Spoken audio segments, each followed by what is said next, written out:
You have eyes on it? No. Just give me. Can I get you just to have a seat here? I'll be right in. No, you can take the handcuffs off. What's that? Can you take the handcuffs off? As soon as the detective gets in here, Detective Flores, he can take those off for you. I think that's what he told you anyway, that he'd allow you to have your handcuffs.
There you go.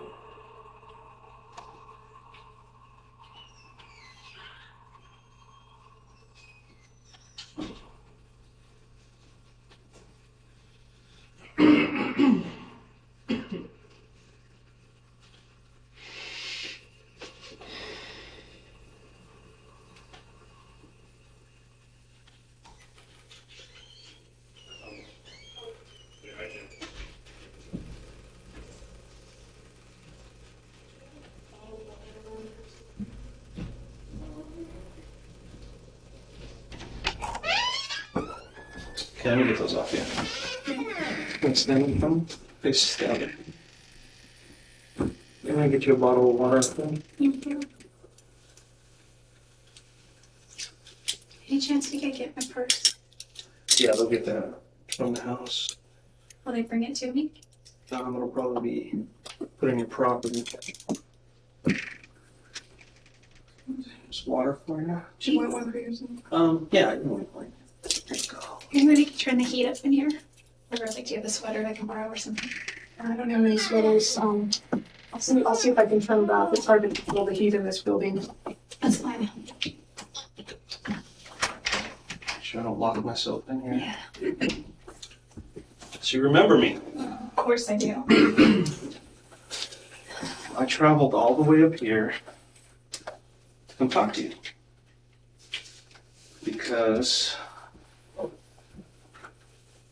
I've been working on Travis's case ever since it happened. Mm-hmm. Okay, and I know exactly when it happened, when he was killed. I know a lot of details. And just recently we found quite a bit of evidence. And I'll discuss that with you. The main thing that I'm looking for, though, is answers on why certain things happened, why they went so far, and also to get your statements. Okay. A lot of details on this case that haven't been released to the public and not even to Travis's family.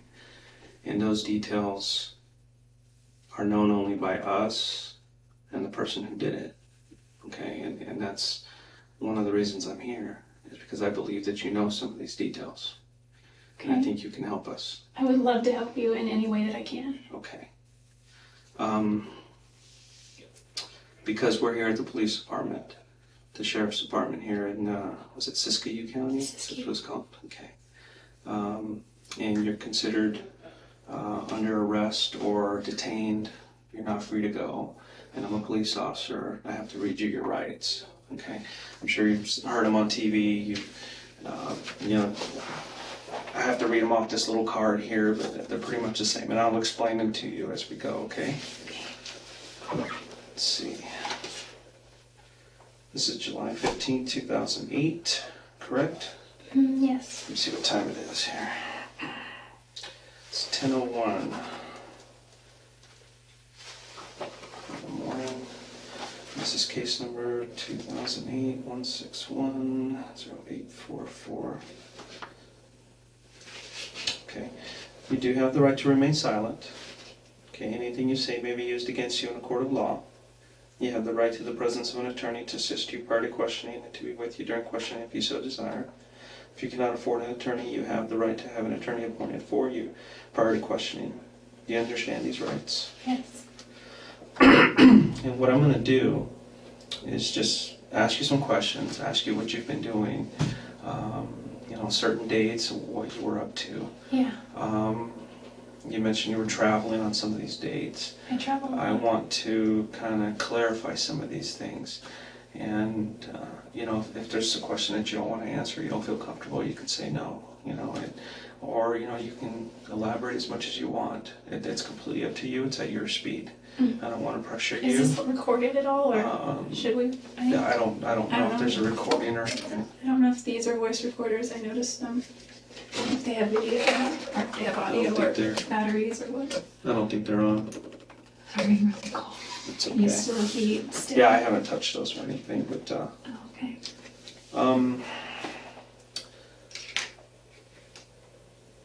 they're not on, so what I want to do is just get to the bottom of it. Yeah. Everybody wants to know, okay?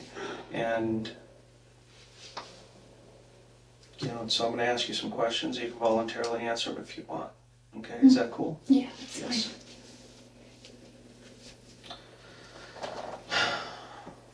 There was some question about you being.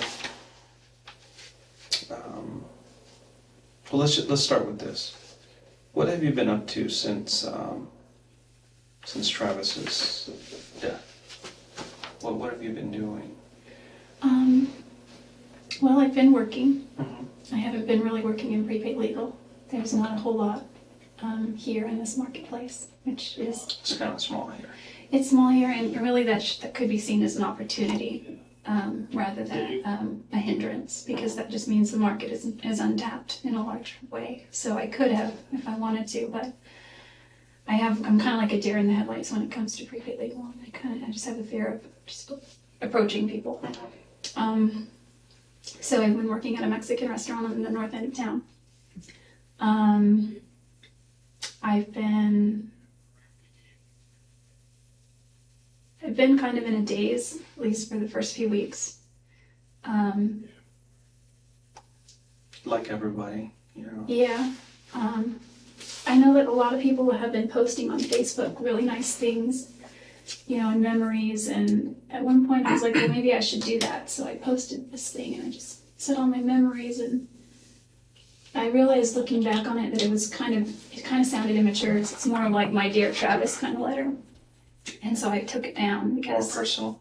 Yeah, some of it was details, a little bit more personal. Not too personal, nothing inappropriate. Just, I just felt funny. I think because I'm a photographer, I tend to communicate more through pictures. So I posted a ton of pictures that I had of him. And I have a ton more that I just can't access right now. And videos and things that I know his family would want. But,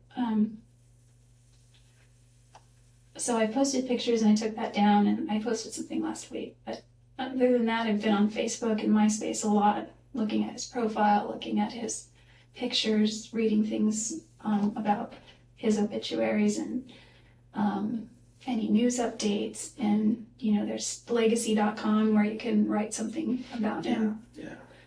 I've seen a lot of those postings. Mm-hmm. I didn't realize until I actually spoke with Ryan Burns. He told the guy that's in Utah. And we've been talking a lot, and we try not to talk about that because it's kind of like, ugh. And plus, Travis is my ex-boyfriend, but at the same time, he's my friend. So while I'm mourning my friend, how do you talk to your new potential, possible, maybe person that you might start dating about your friend, even though he was your ex-boyfriend? So it's kind of a gray area. I try not to talk about him too much, but he comes up a lot. And it was through him that I learned that he said, if you come out to Utah, things are really weird because everyone thinks that you could have had a hand And in I've this. talked to a lot of people, and everybody's pointing a finger at you. I know. You know, everybody is saying, I don't understand what happened to Travis. I don't know who killed him. But you need to look at Jodi.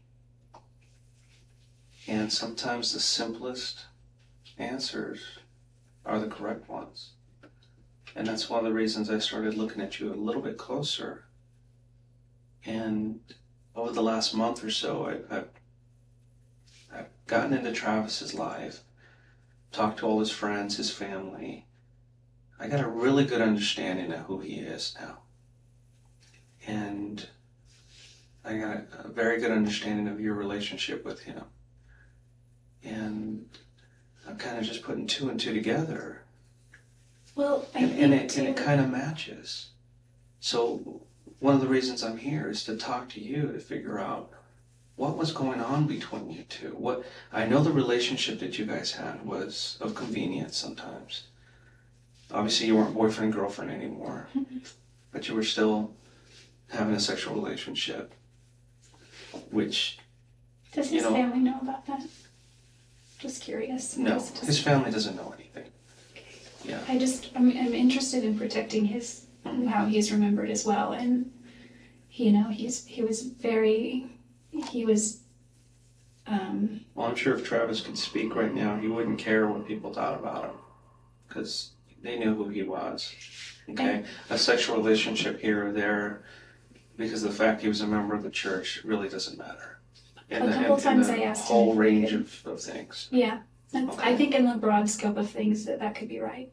I just think that the reason I care about that is because he was adamant about that. A couple times we prayed about it, didn't work, or we didn't stick to our guns on it. And one time a girlfriend of mine just said, why don't you just go to your bishop and talk, and ask Travis the same. And I talked to him about it and he got really angry. He said, I've already had problems with this in the past. I'm embarrassed by it. I don't want to go to my bishop. And so we just kind of stopped for like a few weeks, and then that must have been I think that was August, and then it just resumed. Well, the way Travis thought, by getting into his head and everything that he's written in his journals and everything I found out about him, he truly had feelings for you. And for some reason, he felt that the relationship between you and him was somewhat unhealthy, but he couldn't stop it. And I assume that's probably maybe the same way you felt about him, or maybe you didn't understand why he didn't believe it was healthy. No, I didn't think it was healthy either, spiritually at least, and probably emotionally, but mostly spiritually. And I think that kind of, once you have something that's not healthy spiritually, it filters through all aspects of your life.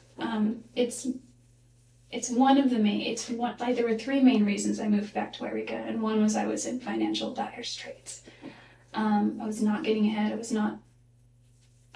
Things were not working. Everything in Arizona was like, except for the wonderful friends that I made in my ward, and the opportunity. It's like the Mormon land of opportunity there, which is awesome. But except for all that, like every sign was pointing, just go. I wasn't able to hold a job, and that had never happened before. Too much of my nightlife was about him. He would text me and, hey, I'm getting sleepy, ... Just a bunch of Z's, and that was his code to like, come on over kind of thing. Coast is clear, So, and that was just, I lived 5 minutes away, maybe 10, depending, and it was just too convenient and too easy, and it was fun, and we had fun when we were together, and so it wasn't healthy, and I totally agree with that. So that was one of the financially, I wasn't doing well. I missed my family. I moved away shortly after high school, and I come back to visit, but I realized over the years I've missed out on a lot of things with my little brother and sister. I missed out on just their karate or their baseball or cheerleading or just whatever. And my dad is not doing well. He doesn't think he has very long to live, but he always says that. It's been that way for like a decade. He's still here, thank goodness. My grandparents aren't getting any younger, and I just have an awesome family. And I wanted to be able to just be here for a little bit and regroup financially.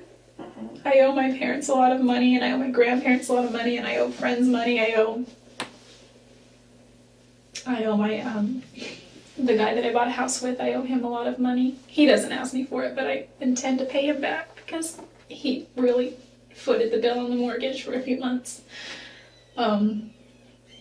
And the third reason, and I like to put this third because I like to think that second to those reasons I would have been strong enough somehow, but the third reason was to put a distance, a physical distance between Travis and I, because I know that he really liked Mimi, and he said he did.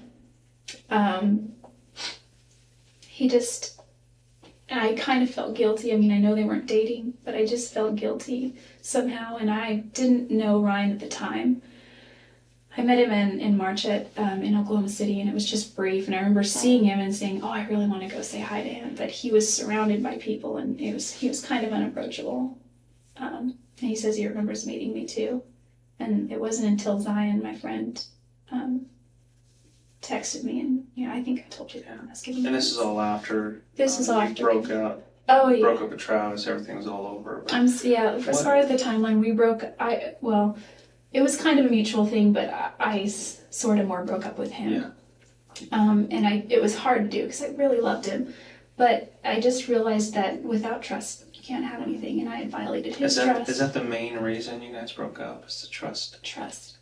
I think that there's not that the relationship was unhealthy because of the sexual activity, promiscuity, but just that you guys couldn't trust each other. I think that, and this doesn't make it right, I think that, being a convert, I've had a couple of serious relationships before where I was intimate with a few people, and it's kind of silly, but I used to always joke that regardless of what the Bible says, and yes, I'm Christian, I just live my life by the 10 Commandments, and those are my rules.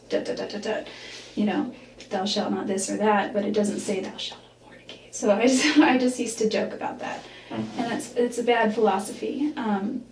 I think that with Travis, there was a part of me that felt really guilty because there was something inside that thought this is nice for instant gratification, but you're destroying what you could have with Travis. And that's why we did pray about it. I remember we knelt by his bed once, and surprisingly, he suggested it. Normally, I would suggest that we pray before we go on a trip or before we eat if we're alone. That was kind of unusual for him. Yeah, because he was very resistant to prayer with me. I mean, I think in church it would have been fine, and I feel that maybe because we were driving away the Spirit constantly. Or maybe he felt that by inviting the Spirit, he would feel guilty about later on in the evening, or I don't know what the deal was. Or the excuse he used was because I'm a convert, I need more practice saying prayers. He's like, so I'd say, will you say a prayer? He's like, why don't you say a prayer? Why don't you say a prayer? Why don't you say a prayer? So we'd go back and forth, and it's just one time when I was on a trip at Havasu Pi, we were all getting on the road, and I think it was with Dan Freeman and his sister Desiree, and they were all like, Jodi, will you say a prayer? And I said, sure, and Travis was like, anyway, I didn't want to argue with them. So, anyway, what was I saying? Well, he's, the whole trust issue keeps coming back into my mind. That was the big reason. He was a big time flirt, and that's the one thing everybody says about him. He flirts a lot. Does he mean anything by it? No, not really. That's just who he is. He did have, girlfriends here or there, and he was at a point in his life where he wanted to really start settling down. He felt like he needed to kind of grow up, become a husband, become a father. That time had come, and he felt that time had come and gone, and he was falling behind. He told me that too. He said he felt like his time was running out, and I told him that, despite the fact that he's not going to be in a singles ward very much longer, he still has a lot of options. He's still a very eligible bachelor. And he just didn't see it that way. He was like, you don't understand. He was like, that might be true, but my chances are severely reduced once I turn 31. It was like this ticking time bomb. Finding a good Mormon girl, was difficult because in that church, that most of the girls get married in early 20s. Yeah.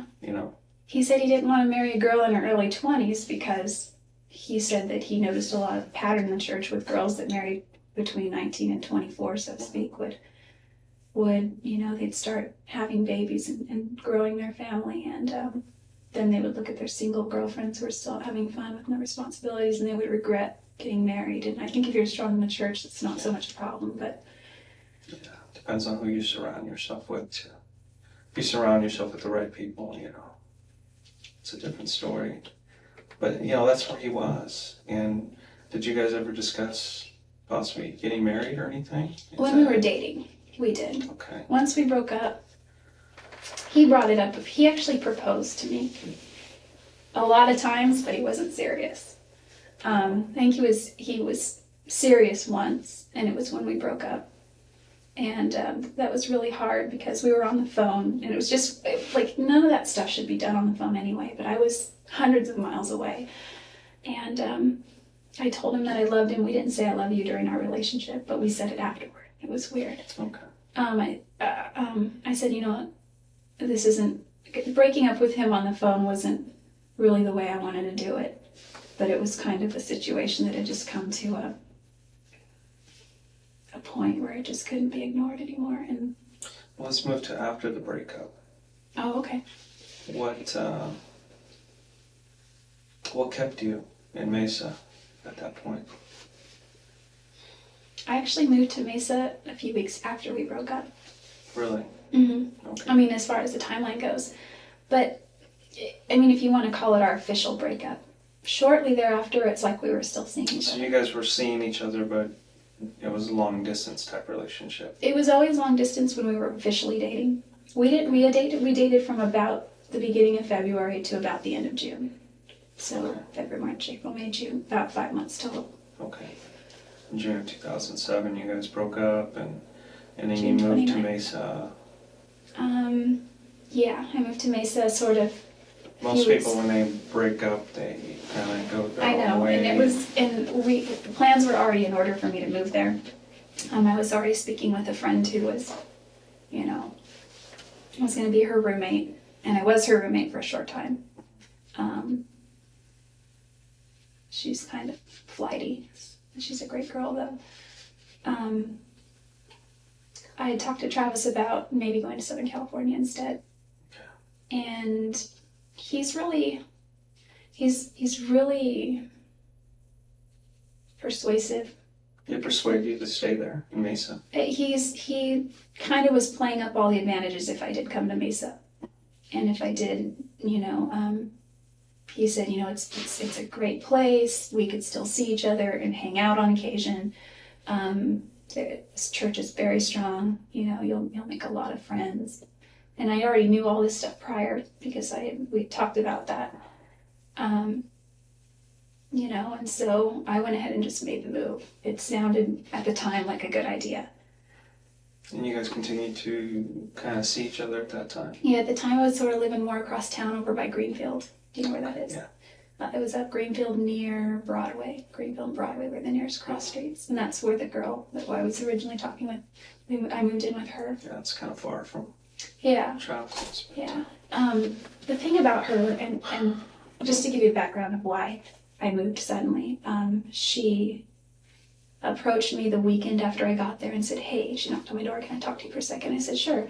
And she moved in with her boyfriend, and they were engaged. Okay. And she said, hey, I just wanted to let you know that Scott and I went to Vegas last weekend to tie the knot. And I was like, really? She's like, yeah, we haven't told anyone, but we didn't want to live in sin, so we're gonna. And she had already been sealed in the temple once and was waiting for her cancel, or her sealing to be to be canceled. So they were going to have a civil wedding on the beach in Oregon, and they did that the following weekend. But she told me that on a Monday or Tuesday. It was the beginning of the week, and she said the reason I'm telling you that is because I'm getting married this weekend, and I have to go out of town a few days ahead of Scott, to make arrangements. And now that he's a married man, we don't feel it's right that you be here in the house. Yeah. She said, I don't want to inconvenience you, but is there any way you could stay with somebody else or just find another place? At the time I was waiting on a house in Gilbert because I already knew they were getting married, so I was kind of looking anyway. And there was a great girl named Brenda, and she was waiting on her keys for the mortgage to go through, and it was a great ward, and it was a great house, and it was brand new. construction and all that. It was really nice. But she didn't get her keys for months and months. I think she's in the house now, but I don't know. I haven't talked to her. So I scrambled. I went to the Institute. I wrote down a bunch of phone numbers. I called them all. A lot of them, I got voicemails. One girl that answered, her name is Tiffany, and she knew Travis. And she was at his services in Arizona and as well. And we've just remained friends sort of like on MySpace and Facebook and that kind of thing.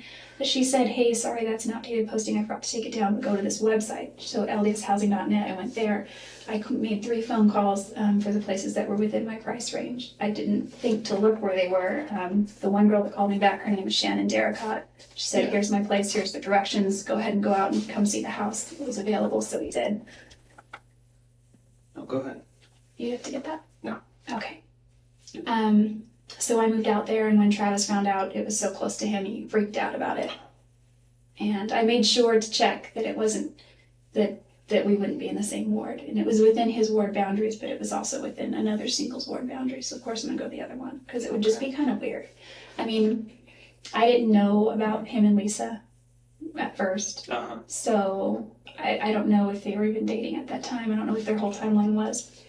But it still would have been weird, and it wouldn't have made Travis very during that comfortable. time that he was seeing Lisa, did you continue to see him as well? Yeah, and I didn't know that he was seeing her. Okay. You know, But he would call you and have you come over. Yeah.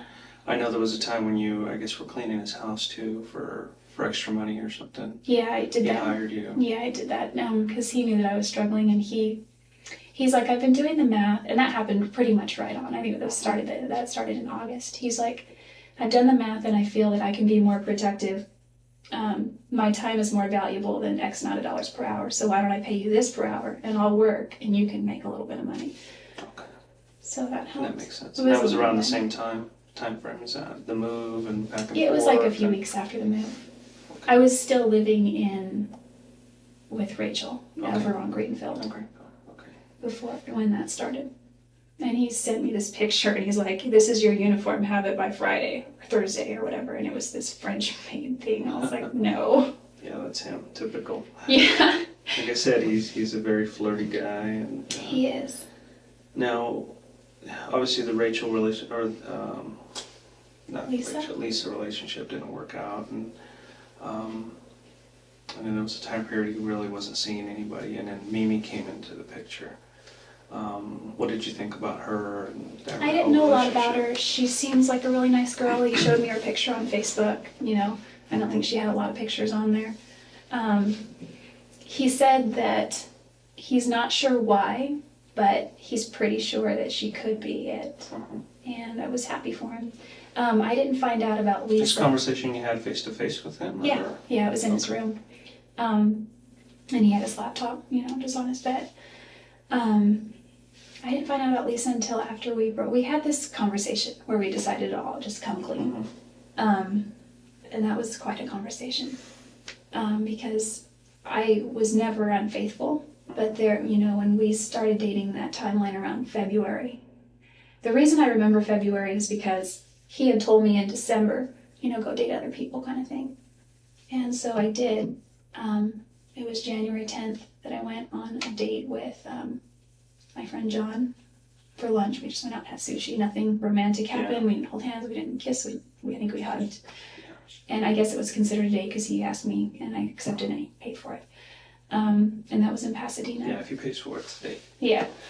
That was in Pasadena, and the following evening I went out with my friend Abe, and he drinks, and he just got like a Maker's Mark, I think is what is this drink, and I got cranberry juice, and we just talked forever about it. He talked about politics, which Well, is... these guys in the Marine Corps or something? They're both in prepaid legal. John Dixon is not in prepaid legal anymore. He's moved on to other ventures. No, but the Marine Corps, are they in the service at all? No. Okay. Abe is he's a little bit older. He's just sort of businessman. Okay. Has a background in, I don't remember, production or something. And this is during the time that you guys were broken up, or This still was kind of going I'm out? sorry, this was before we started dating. Okay. The reason I say this is because he told me a few times, he told me during that conversation too, that he's like, you seem to have a very convenient timeline for when we started dating. Because I used to ask him, like, when did we actually start dating? Because I figured if we ever made it to a year, we might as well celebrate it. And he's like, I'm not really sure. And the reason I think it was February 2nd is because do you know of Chris and Sky Hughes? Mhm. Okay. I used to spend a lot of time at their house, and you know, they're a wonderful family. And Sky was she's somebody that I really opened up to, and you know, I told her a little bit how I just wasn't sure about Travis at the time, and I wasn't sure what was going on there, and she wrote in this long letter. Or she didn't write a letter, Travis wrote the letter, but she kind of got on his case, and they told me all kinds of things about Travis that I wasn't aware of. What kind of stuff are you talking about? They said if I don't get away from Travis, I'm gonna become just like Deanna, which is his other ex-girlfriend. Yeah. You know, do you want to waste 6 years of your life waiting for him? Because he can't commit. He still tells Deanna, I love you. And I was like, what? You know, and that kind of thing. Yeah. And I truly believe he does love her still. Oh, he but does. Travis had a, he's what you call a player. You know what that means. Yeah. He kind of He doesn't pulls intend girls to hurt in, anybody, though. but he can't make a commitment. He portrays himself to be a certain way, but he's really not. Okay. He portrays himself to have a lot of money. He's not. He doesn't have a lot of money. He's got a lot of things. He told me the first night that the first night that I met him, it was the second night, it was at the MGM Grand. He invited me to this executive director banquet. And, you know, he was kind of talking about what his earnings were the last year and how he almost made his 6 figures and that kind of thing. And then he leans in and he goes, in this business, you have to show off your money a little bit. And in prepaid legal, it is. People want to see that you're actually being successful. So, you know, he's done a good job of that. It's about making money. Yeah. Anyway, what was I saying? Oh, so Chris and Sky were just, by the end of the conversation, they started calling me Deanna. And I was just like shocked. I didn't want to, the last thing I wanted. How did you feel about that? My biggest concern was losing respect in their eyes because I really, really looked up to them. And I thought I would have laughed it off, and I thought it was kind of funny, but I feared inside that I was losing their respect. Mm-hmm. So when I talked to him next, I was like, you know, what do I do? What do I say?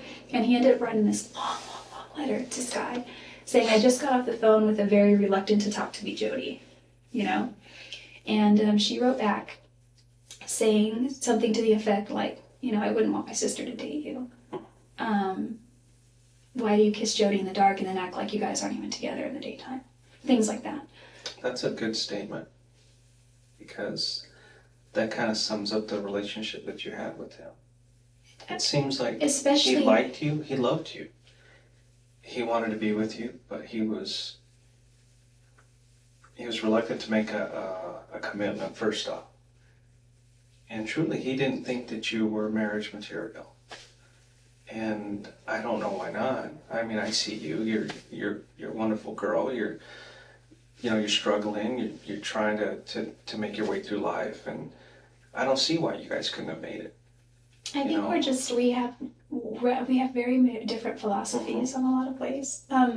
We would argue about the dumbest things, and like he would just want me to admit that he was right, and I would happily do that. Well, that's a man thing. I should have just known better and admitted that. I eventually learned how to argue with Travis, and it's Talk yes, to my Travis. wife. She's like, okay, fine, you're right. Yeah, You know, eventually that's what I began to do with him. It's like the more I just agree with him, the sooner the argument gets over, and the sooner we can make up. And the makeup was always great. But there were so many times where I just couldn't wrap my mind around what he would. I could, but I would try to get him to do the same for me. Like there was a time when I broke down on the way to LA once when I was going to watch Chris Hughes do a training. And this was January, mid-January maybe of 2007. And my car got a flat tire, so I had at the time roadside assistance because my car was still under warranty. And they went to take the car in to change the tire and realized that when they sold me the car, they didn't give me the wheel lock key. Oh, so yeah. For anti-theft, there was wheel locks. So I had to get a hotel room. I had to get my car towed. It was a big nightmare.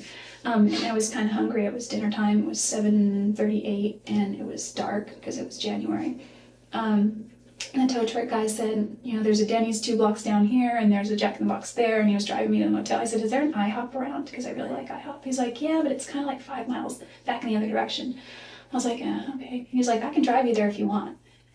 And I was like, he's like this short Mexican guy, and he seemed really harmless. And I was like, okay. And he, you know, and I asked him about his life, and he had a wife and kids, and so he wasn't flirting, or he had a girlfriend or something. I don't remember. Just trying to be nice to you. Just being nice. And so I ended up telling him, and he didn't ever come on to me or ever say anything inappropriate. And then he drove me back and dropped me off, and that was that.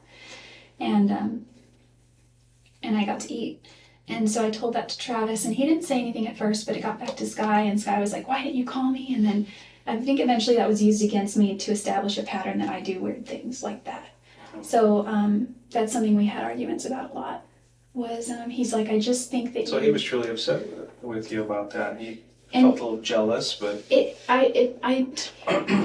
told me once that he was a little bit jealous when he found out that I went on those dates. He's like, but I know we're not dating. And he's like, I guess I am a little bit jealous. But with these other incidences, he said it just concerns him. Okay. Because he thought that I would get myself into a situation where I'd get hurt because I have that sort of attitude. And I was really, since I joined Prepaid, I've been really trying to break out of my bubble and do things that are a little uncomfortable as far as talking to people. And, you know, I made a resolution this year to overcome a few fears that I have that I'm really scared of. So I think that by getting into that a little, then I can, you know, overcome some of that. But he did act jealous, but he wouldn't say he was jealous. He would just say But he he was would concerned. tell other people about it. What do you mean? Did he tell Sky Hughes? Oh yeah, I guess it got. Chris about I it? may have told Sky about that. But they probably had a conversation with him, and he probably voiced his opinion. They had on how many he didn't like it. conversations. I know that him and Sky had a lot of fights and arguments, and I was the root of that a lot of time. But I think, you know, all in all, they, especially more recently, they got along a lot better. I think she gave him a really hard time about our relationship, so that's one of the reasons he really wanted to keep it under wraps. So, you know, moving over to his trip to Cancun that he was going to. When did you first find out about that? That he was going with Mimi? Oh, I found out about that at his memorial services on Monday. It was the Monday night memorial service. So you didn't know that he was going to Cancun?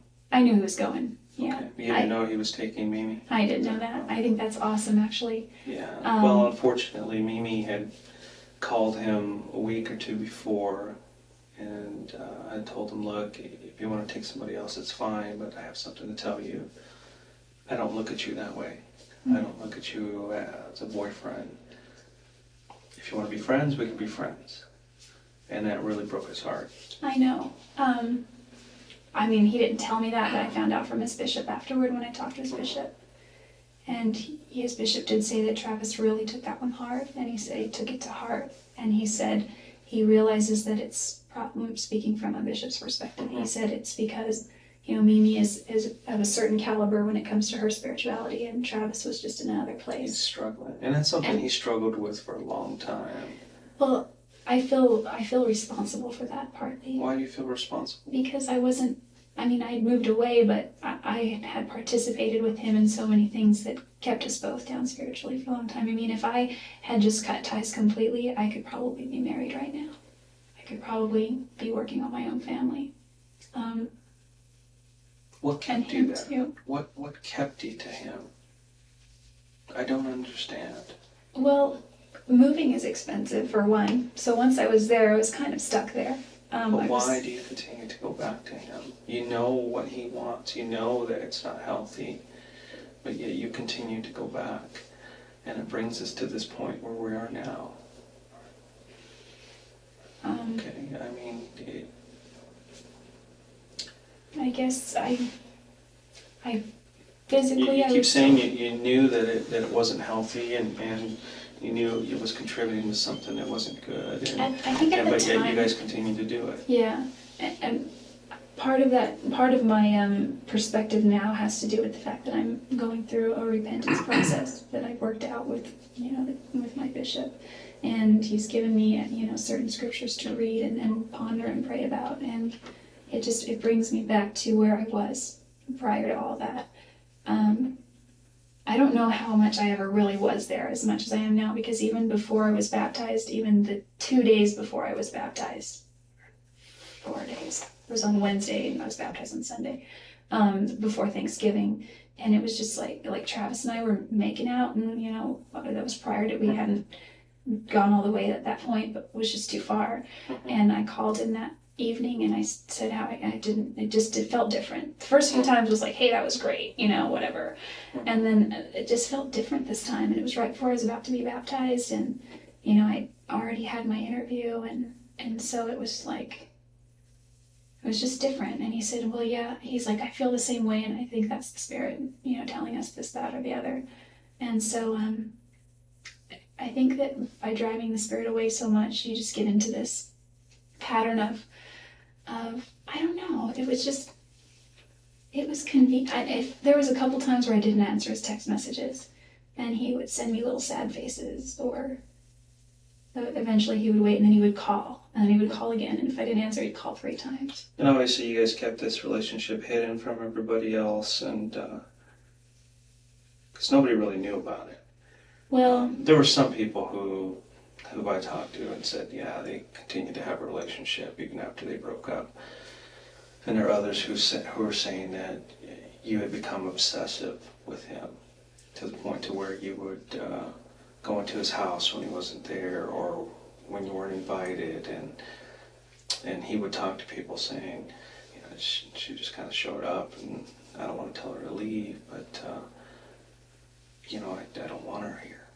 Oh, must have been early on, because there were a couple times when we established a rule early on, just don't come over unless, he said, you can come over anytime, but I need to know first. Yes. He's like, you just never know. Because you ran into somebody one time, right? Didn't you run into like one of his ex-girlfriends as well, or was it Deanna that you ran into? Oh yeah, well that was okay that I was there. He asked me to stay there and be with Napoleon, because that was during general conference in October of last year.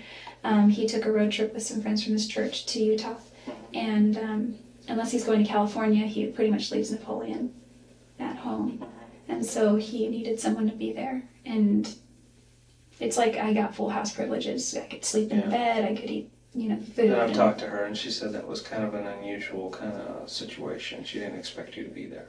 She didn't at all. And so at first I was like, did you give Deanna any flack over coming over unannounced? Because we had just set this rule. And he's like, I talked to her about it. He's like, but I'll tell you what, I was on the phone for 3 hours with her. She was freaking out that you were there.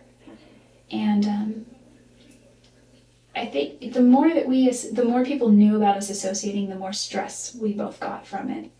And so it was just easier to try and keep it a secret. And we didn't always do a good job at that. I think his roommates may have seen or heard some things.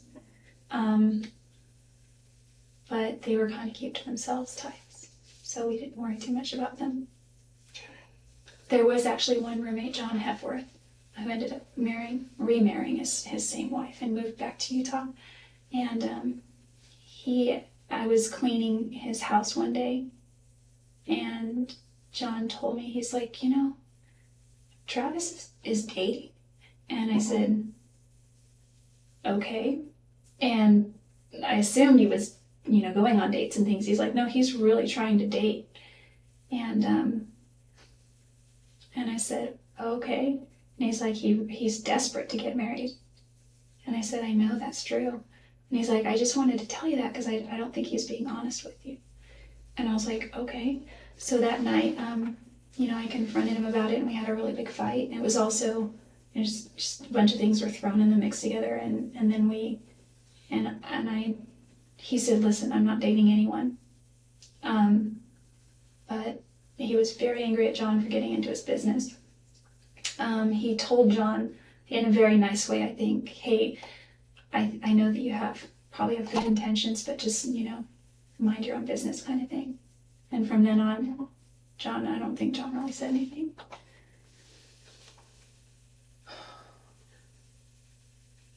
And that was in October, I think. You've kind of given me a really good rundown of your relationship and how you guys thought of each other and stuff. And I was pretty close to right on with my theory on how you guys, why you continued to see each other and what was going on during that time. I think there's some other things that you're not telling me. I think I think maybe the jealousy probably continued even after the fact that you moved away. For instance, was it the week of the first week of June, you took a trip to Salt Lake City. Remember that trip we talked about? Oh, this year? Yes. I'm thinking back. You had left, I think it was like a Monday. I left Monday, June 2nd. Monday, June 2nd, in morning or afternoon or something, I can't remember what, late I morning. think it was morning. Okay, and you'd gone down to Redding and rented a car. Mm-hmm. Where did you rent that car? The Redding Airport. Okay, do you remember what car company it was? I don't remember the rental company, but I remember the make and model. It was a Ford Focus. Yeah, I got that from other people in Utah. They said you showed up in a Ford Focus. It was white, 4-door. No, cruise control. I like road trips. Cruise control is really good. You don't remember what company it was? Who Who rented maybe. I did. Was it with your credit card? Yeah. Okay. Yeah, I could look it up. And so Maybe. you took a trip and you decided to go to, instead of going over to Utah, you went straight out to Los Angeles area? I went to Santa Cruz first. Santa Cruz? Mm-hmm. Okay. And then I stayed the night in Monterey. And the next day I drove to Pasadena, Okay. waiting for Laura to call me back. You didn't contact her at all? She contacted me finally after I'd already left It LA. was too late. You'd already Yeah, left at that point. and we had plans to do that again this week. And which route did you take from there? I was supposed to get on the 15 and go all the way up. Mhm. And I somehow got off the 15. Where did you end up? For a while I was lost, and I'm not above sleeping in the car, so I slept for a while. Okay. I'm a heavy sleeper and I sleep a lot, so But you were on the 15 for a while, and you ended up getting off the 15 somewhere. yeah, I looked at a map and I'm pretty sure I know where I went. Can I draw you a map? Sure. Because I eventually started seeing signs for Phoenix, and I was like, and it was several hundred miles away still. Like, that's weird. Where am I going? So you have California, Los Angeles, and Nevada, Arizona, Utah. And I was supposed to go somewhere right up here. Oh, I'm a lefty. So the 15 kind of does one of these. Yeah. Goes through, let's say, Las Vegas right here. Oh yeah. I'm sorry. My No, map that's is so okay. wrong. That's okay. So we'll just put. I know it put- cuts through Arizona in the corner. Las Vegas, St. George is somewhere here. And then the 40 runs somewhere this way, because somehow I ended up on the 40. And when I saw the 40, I'm like, the only thing I associate with the 40 is Flagstaff, and Flagstaff is somewhere Yeah, north of Flagstaff is right Utah. up here. I mean, northern Arizona. And so, and I was going east, and I was like, what's going on here? I wasn't going the right way, and so I've had for the last 2 years, I've had a car that has a GPS system in it. It's really good, and I think it hasn't served me as far as getting a sense of direction. When I moved to Palm Desert, Yeah, you kind of rely on it a little too much. too much. In fact, when I moved in with the last place I lived in Arizona, I did not know how close it was to Travis. I didn't realize. I have a very bad sense of direction, and it wasn't until I used my GPS the whole time I was there, pretty much, just to find things. Anyway, so I got back. I looked at the MapQuest that I MapQuest a bunch of places. I was maybe going to go to Death Valley. I was maybe going to go. Did you actually cross over into Arizona? Is that how far you went? I crossed over twice, I think. My map was wrong because the 93 goes north, and then I hit the 15 again, and then I got here, and then I hit Arizona, and then went here. Somehow I got north on the 93, Okay. and then I hit the 15. So, I mean, I don't know where Phoenix is, Mesa. It's got to be over here. Yeah. I didn't go anywhere near there. So you took this trip and you left on, was it Monday the 2nd? Right? And you didn't get to Utah until Thursday, you told me. Yeah, I got to Utah on Thursday. So Thursday, and that's the 5th? Yeah, I think so. Monday, that's Tuesday, Wednesday, Thursday, yeah, 5th. Okay, so we have, it's like 48 hours there that, well, obviously 3 days, but there's plenty, there's 48 hours. So this trip took you a little over 48 hours there. I have a problem with this trip. Well, I Okay. went first too. Yeah, I know. Okay. I know you went down here. Okay. I mean, obviously, Wairika, right there. Beautiful little place here, except it's kind of smoky. And Yeah, I can't right see now. the views. I was hoping to see some mountains, but You really should Yes. see Mount Shasta if you get a okay. chance. I've gone over this trip over and over in my mind and on paper. And even if there's still 20 some odd hours, even if you pulled over to sleep a couple of times. Oh, did I tell you that I got stranded? Yeah. Okay. You mentioned that. If you slept for 10 hours I only slept for about here 8 and hours. here, it would still leave 18 some odd hours for something else. Okay. This is what people are focusing on, is this trip that you took. Because they're saying she left, she didn't get to till Thursday. Wednesday? That's when Travis was killed.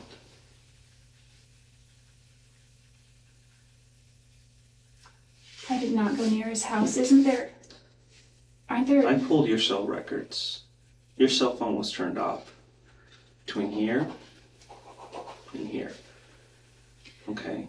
But the last place it pulled it was here. The next place it turned on was here. What does that show me? Oh, well, oh, no. Is there plenty of time for you to do that? Yes. And do I believe that you had come to visit Travis? Yes. I truly believe it. Did you have the opportunity? Yes. You were traveling alone. There's no other witnesses. Your phone just happened to turn off from here to here. Well, I didn't turn it off physically, but it died.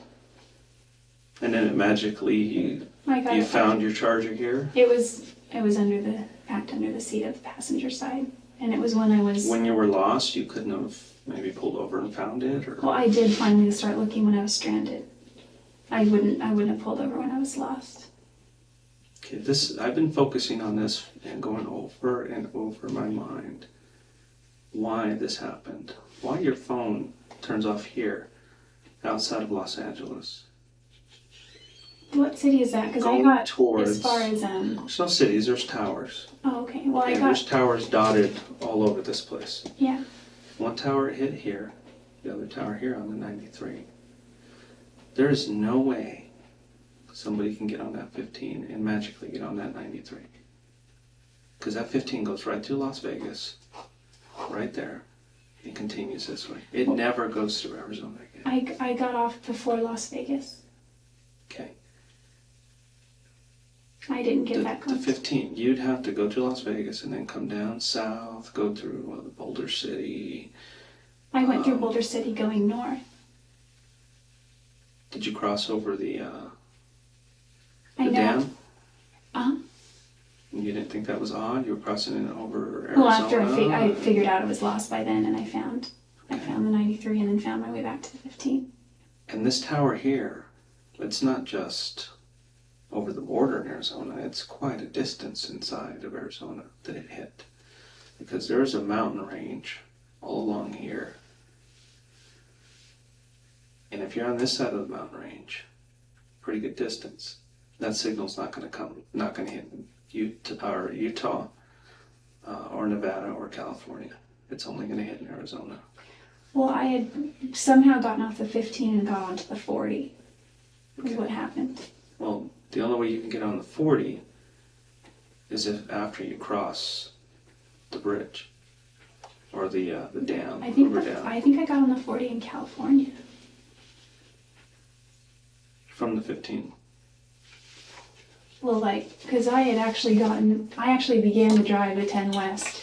But you see what I'm saying? The Is it? confusion that we're having.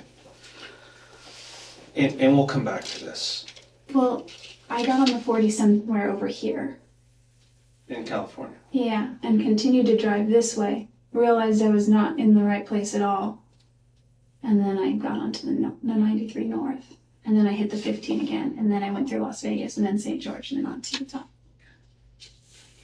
And it still doesn't make any sense to me. And I can pull the maps and show them to you, and you go over and over and over again. But I don't think you're being completely honest with me about that trip. I honestly got lost. It's bad timing. Were you at Travis's house on Wednesday? Absolutely not. I was nowhere near Mesa. I was nowhere near No. Phoenix.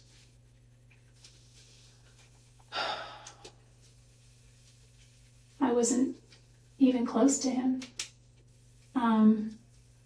What if I could show you proof you were there? Will that change your mind? I wasn't there. You can be honest with me, Jodi. I was not at Travis's house. Was not.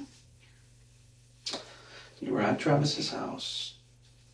You guys had a sexual encounter, which there's pictures. And I know you know there's pictures because I have them. I will show them to you. Okay?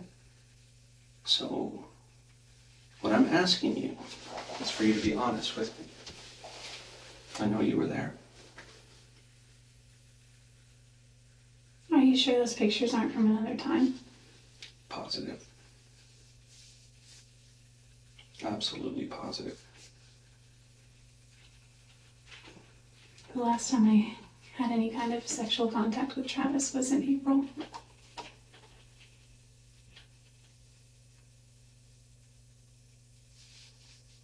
Remember I told you about the camera?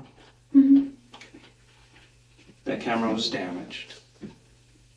Someone put it in a washing machine, ran it through a wash cycle with some clothes of Travis's, but the card's intact. Remember I told you that card was destroyed? I didn't want to tell you the truth because I wanted to make sure those photos were accurate. And we can pull deleted photos. I don't care if you delete them 6 months ago. We can pull every photo that was ever on there. Pull the little pixels together. Get the timestamps on them. Not all of them, but most of them have timestamps on them. And we can verify those timestamps. Mm-hmm. And I have pictures of you in Travis's bedroom with Travis. Pictures of him. And it's obvious you guys are having sex. Taking photos of each other, and they're dated and time-stamped on the day he died. Are you sure it's me? I mean, that because I was Jodi, not there. It's you. And you know it's you. I know all the details of this case. The only thing I don't know is why. Why did you choose to go visit Travis that day?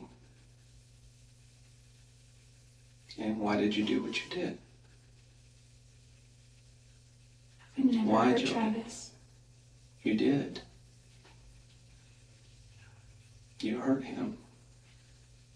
That's why we're here. That's why I flew up here. Because I needed to talk to you about this. I can just arrest you and throw you in jail, but I want to know why. Why did you do this to him? Wouldn't hurt Travis. He's done so much for me. There's so much evidence in that house. So much, and it all points to you. I lived there. I was there for months and months and months. Mm-hmm.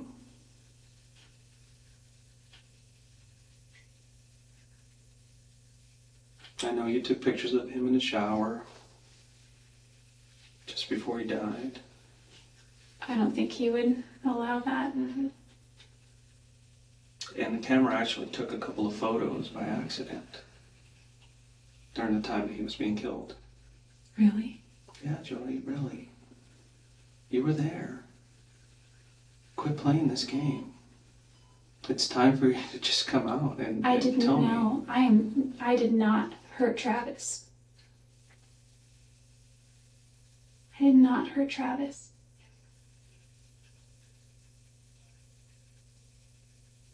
I wouldn't do that to him. We have the pictures.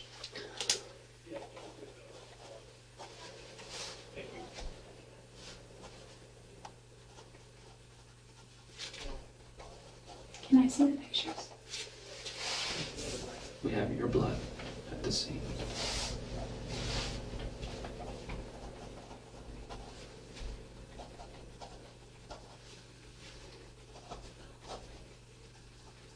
Your hair with blood at the scene.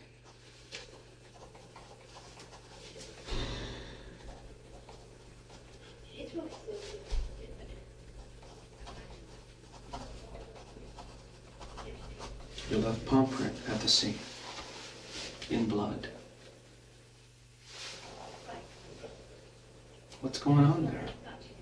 Well, I can explain the blood and the hair. I don't know about my left palm print. How can you explain the blood in that? Well, because I used to bathe Napoleon all the time.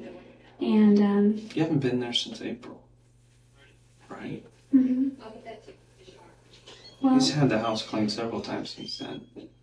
And this hair was not just a hair, you know, from the shower or something. This hair was stuck with blood and obviously had blood on it. At the time it got stuck where it ended up. my there's hair would no have been way. all over. There's no other hair. Can you that take place. a hair sample? And We like, have your DNA. no, but I mean, like, you know how they could do drug tests and find out when things were done? No, Can you, we can't do that. can't you measure the time? We maybe? have DNA matching that hair to you. Okay, I know, but And that hair had a follicle on it, and that means that that hair wasn't there very long. The follicle will usually dissipate and go away after a certain time. It'll fall off, the hair itself. well, when I would Okay, brush my hair Jodi. there, I mean, This one, you absolutely cannot explain that away. You either had blood on your hand and you touched the wall, or there was blood on the wall and you touched the blood. could my palm print have already been there and then blood touched it? Jodi, this is over. This is absolutely over. You need to tell me the truth. Listen, the truth is I did not hurt Travis. Okay, so worst Jodi, case, you can continue to do this, okay? A records check shows you that you guys reported a gun stolen, 25 auto. Just happens to be the same caliber as the weapon used to kill him. a 25 auto was used to kill Travis. Mm-hmm. Yeah, along with multiple stab wounds. Jodi, if you want, I can show you some pictures of him. Do you want to see pictures of him? Part of me does and part of me doesn't. Why? Because you don't want to remember? No, I Jodi. just, there's a morbid curiosity. Jodi, I wanted to know how he died. we can keep playing these games over and over again. I'm not going to believe you. All When right. you start telling me the Listen. truth, then I can believe you. But I can't deny this evidence. I can't. The trip you took doesn't make sense. The opportunity was there. Your pictures on that date with him. Your blood is in the house. Mixed with his. Mixed. Not alongside, but mixed. Your hair is there with blood. And your palm print is there in blood. Was it, It's over. could it have been my blood from Your before? image is not important right now. Saving the rest of your life is. Listen, if I'm found guilty, I don't have a life. I'm not guilty. I didn't hurt Travis. If I hurt Travis, if I killed Travis, I would beg for the death penalty. Was there anybody else with you?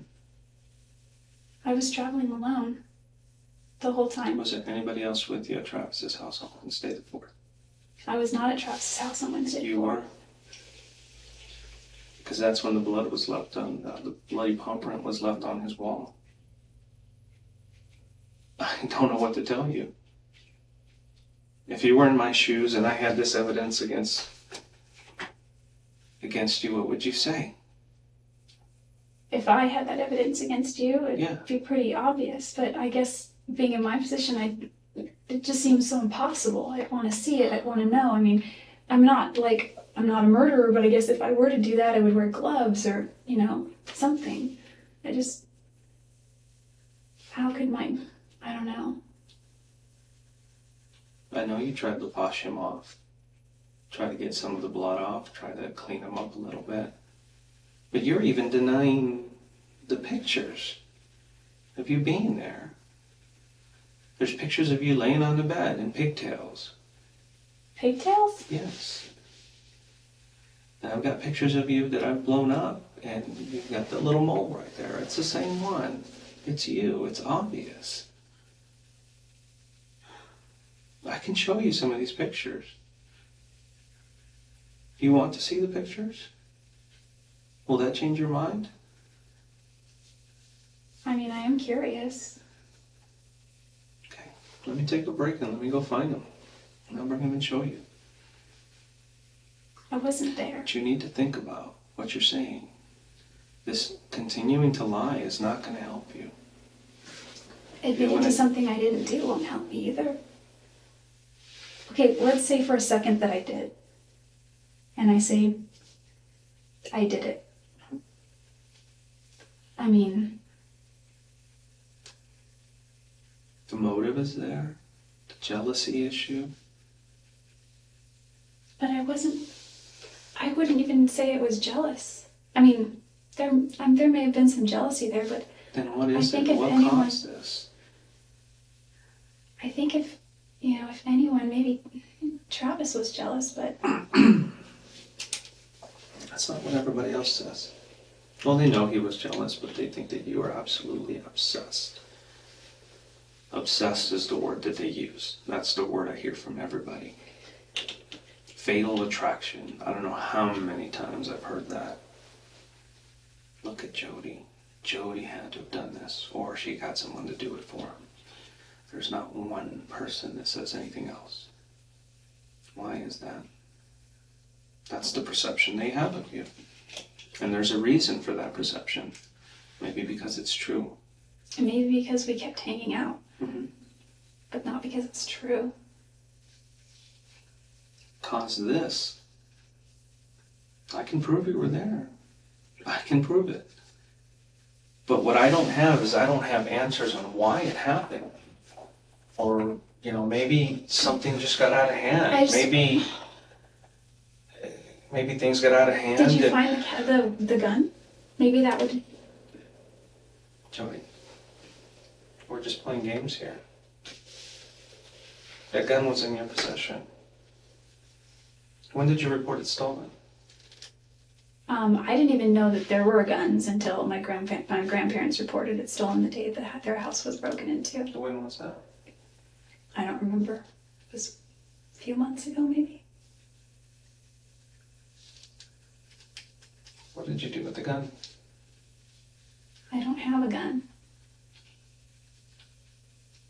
They're going through your house right now, so are they going to find anything there that will lead you back to this? I don't think they would. I mean, there's nothing that could link me there. I mean, that's pretty compelling, I have to admit. If you found my palm print there, I don't know. That's... Do you have a pair of sweatpants that's got stripes around the backside with zippers? Somebody's seen you wearing those before. I've got so many clothes. Yeah, I think I do. Wait. I have zippered one that zips in the back. It's got like stripes, like big stripe on it and stuff. Well, It's kinda got a towards the black back. stripe all the way down and they're white. It's Yeah. got the black. I have those. They're at the house. Okay. It's got I have 2 pairs actually. One is too small and one is just about right. The other one I bought anyway, that was too small because it was on sale and it's a good deal. But yeah, they have stripes. They have zipper. Well, what does that mean? What is that? Because I believe you were wearing a pair like that when this happened. Remember I told you about the camera? It was taking pictures by accident. Mm-hmm. Camera was upside down. Had flash. Another time, camera flashed. Looked like it was on the ground. Maybe it was kicked. But it took pictures, and it's obviously a female. Hmm. And one of them was wearing those pants. Oh, I didn't even bring those pants on that trip. So. And if we find those pants, is that going to make my case a little bit better? Yeah. Okay, I'm going to take a little break, but I need you to think about what you're doing here. Because the best thing for you to do is to tell me the truth. Tell me exactly what happened, because you know what? I think your mom and your dad really deserve the truth. They're going to be asking. And it's absolutely, it's so important that you tell me why this occurred, what was going through your mind, and what caused you to do this.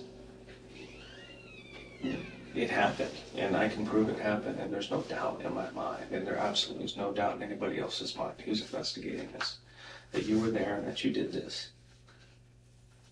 But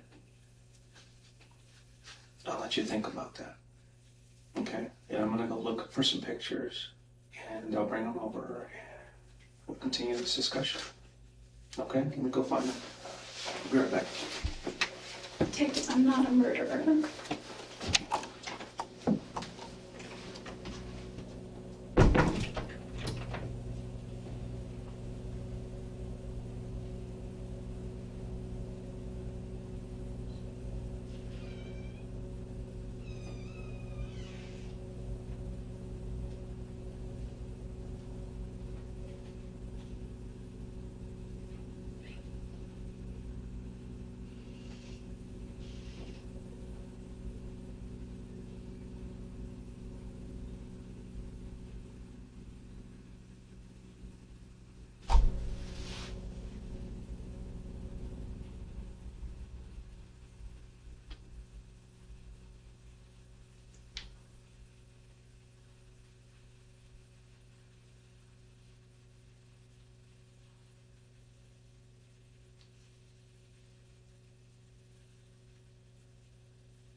gun is that?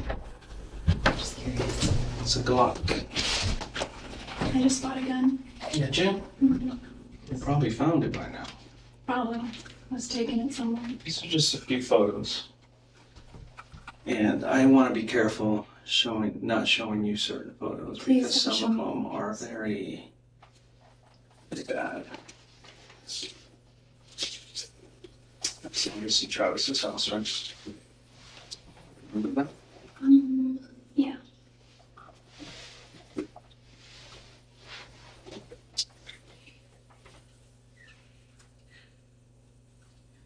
If Travis were here today, he would tell you that it wasn't me. No. My job is to speak for Travis right now. And everything Travis is telling me is that Jodi did this to me. Have you ever shot that 25 auto? Mm-hmm. Have you ever touched it? The one that was stolen? I've never seen it.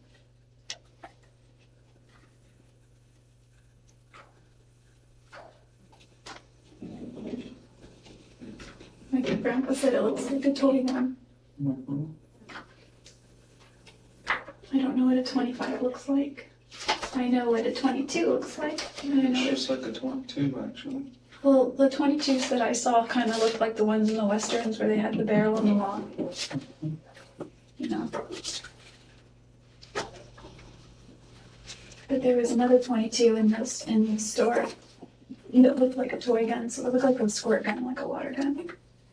I don't know.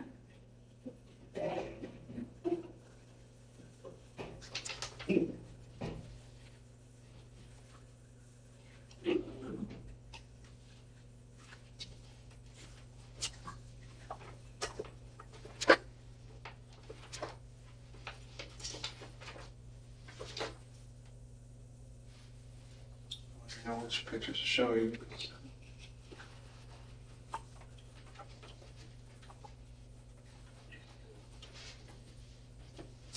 That one. Remember him? Is he naked? In the shower? Yep.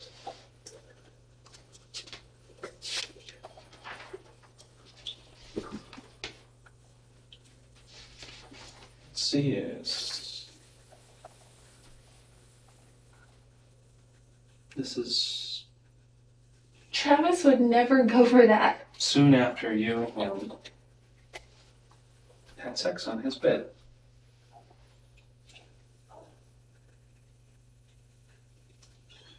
That couldn't have been too soon after. An hour or so. The last time we 2 had sex in hours. his bed was an 8.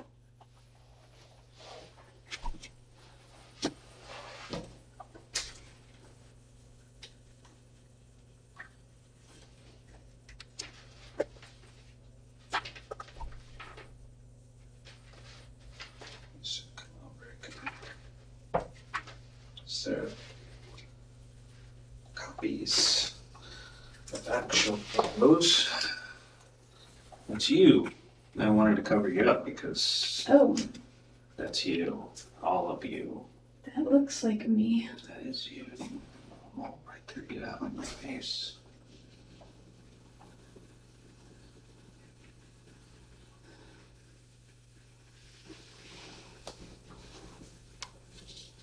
You can look at the rest of it if you want. There's a few of those. There's a few more. I'll try not to show them because I don't want to put you out there like that to people.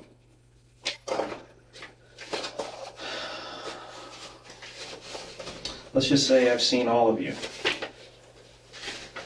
And I've seen all of Travis. But the one that sticks in my mind of Travis is on the autopsy table. And I'm not going to show you that. Or should I? But this one I don't know if I should show you, but nothing bad. Too bad. But it's just one of the photos that was taken by accident. And this is just a small portion of it.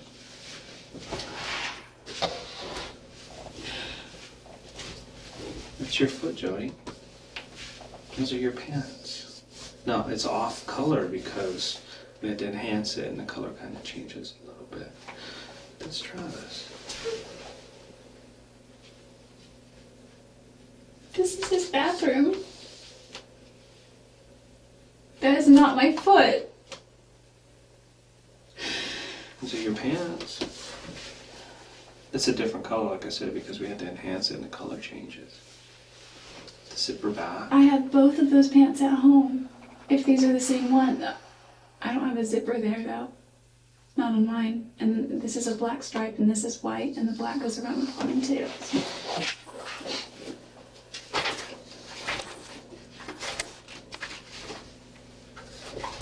Couldn't even recognize Travis, he'd been there so long. I keep thinking of Brother High. I would address him. No, this is another one, it's just a copy, but it's you. Same day. All time stamped, all everything. First picture. See? The date. 6/4/08 at 5:22 p.m. That's when it started. Photo of you started, Travis's bedroom about 1:30, 1:45, something like that. I don't know what kind of camera we got. No. There, see that? That spot? See the spots here? They look a different color because we used a chemical to enhance this. That right there, blood. It's a mixture of yours and his. And that's your palm print. Of your left palm. I don't have any cuts on my left palm.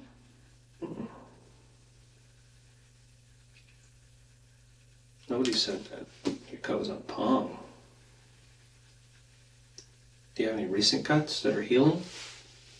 Well, my cat scratches me. Little things. These are all her work. You can see. This is her. That's her. I've got scars. She's a feral cat. All these little things are her. Well, enough about your cat, but why is your palm print in blood? How can that be my palm print? Because you were there.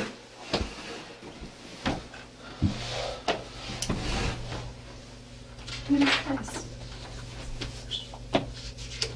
That's before we used the chemical. We thought we'd get something from there, but this is where your palm print was. Right on the wall. I can go over and over and over again. Over and over again.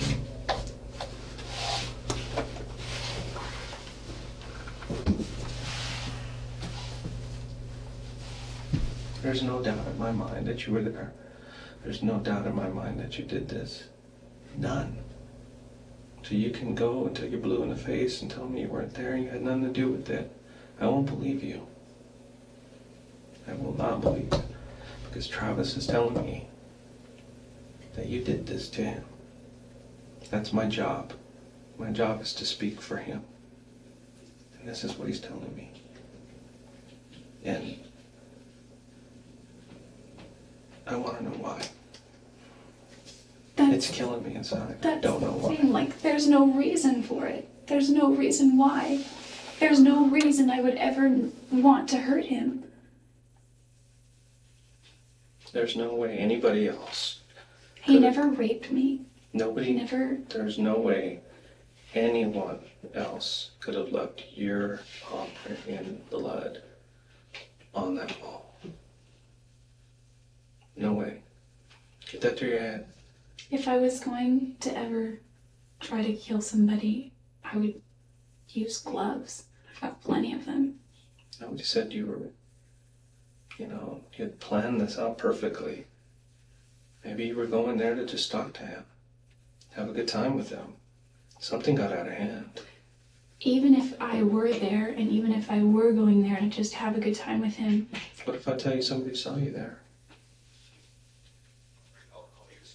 neighbor. Do you remember some of the neighbors? Just About Dave. you? The next door neighbor? Mm-hmm. And his wife? Mm-hmm. I don't know his wife. Okay. What about some of the neighbors across the street? No, I've never met them. No. But you've hung around there quite a bit and they know you. Mm-hmm. Yeah, they've seen you there on that day. I wasn't there that day. Jodi, you were there that day. And even if I'm trying to think, the majority of the time that I spent there, I had platinum blonde hair. So, I mean, and I've never once said hi to them, met them, shook their hand, met them face to face, crossed the street. When I spent time there, he wanted to keep it private, so it was, I spent the majority of my time inside. Not, walking around outside.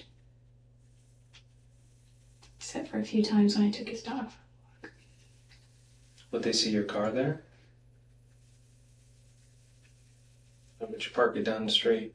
No, they would see it there. I drove an Infiniti. So they would definitely recognize the car, I'm sure. Because, well, there are a lot of cars there a lot of the time. Where's the Infiniti now? I gave it back to the bank. To the impound yard somewhere? Mm-hmm. So are we going to find any evidence in that car? You're free to look. We're going to look. You can also look in the rental car. What company did you rent it from? I don't remember, but I can check my debit card record. I remember the make and No, model. we're waiting for it anyway, but you know all the new cars have GPSs in them. Oh, Factory. Not for you to well then that's use, good. but for us to use if we need to.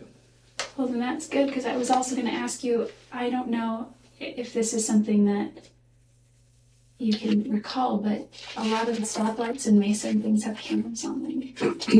Is there any way we could back that up? Or, if I were going to Phoenix, going through that tunnel, is that surveillance? No. Is there surveillance anywhere? Unless you ran a red line. Unless you got caught on a speed camera. But nothing beats that stuff. And I have a solid case against you. And I can present it to the judge. As cold as it is now. I don't know why she didn't. Or I can present it to the judge with your explanation. With your parents' explanation. What do you mean? Have you talked to your parents about what happened? I told them I was worried about stuff. About what stuff? I said that, well, they knew I was upset about Travis, and I feel really bad by the way I was acting, because there wasn't, especially toward my grandparents, there were a lot of times. Why are they not surprised that you're sitting here talking to me about this? What do you mean? They're not surprised. They're Well, because- concerned. They're Have you talked to them? hurt. I haven't, but my other detectives have. And they're very concerned with you. But they kind of suspected that you had something to do with Travis's death as well. Whose No. parents think No.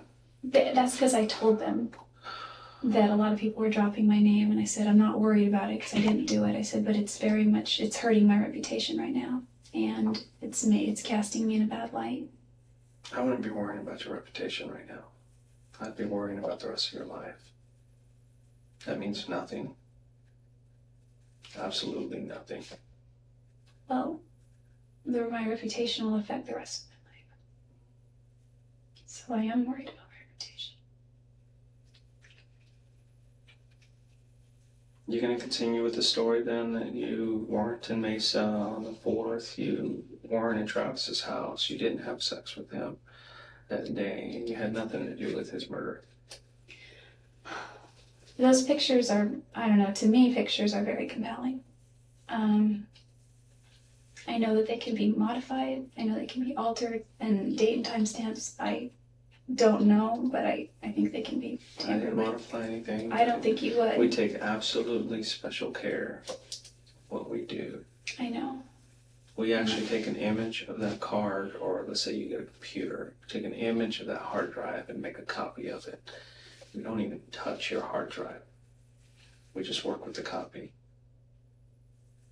And that's exactly what we do with the photos. We don't work with the originals. We just make an exact digital copy of everything. Move it over so we don't touch it. And then we analyze it. And our guys are so good. Every case they've ever done that I know of has never been lost in court. It's been argued and argued and argued. There's no way that they duplicate or that they enhance or that they change or that they do anything to a photo. If I'm found That's not guilty, what true. happens? You'll have to pay the price. Well, what's the price? I don't know. Don't you know what the sentences are? The sentences that are carried for something. It depends on your situation, how old you are. Depends on the type of crime. It depends on whether you show remorse or not. And part of that remorse is at least coming clean. When somebody doesn't come clean, I don't see any remorse. I don't know if a judge would see any remorse. I don't know if a jury would see any remorse. But I don't know. That's not for me to decide. My job is to investigate, find out who did it, why they did it, and present it to a court. And that's it. I just can't imagine.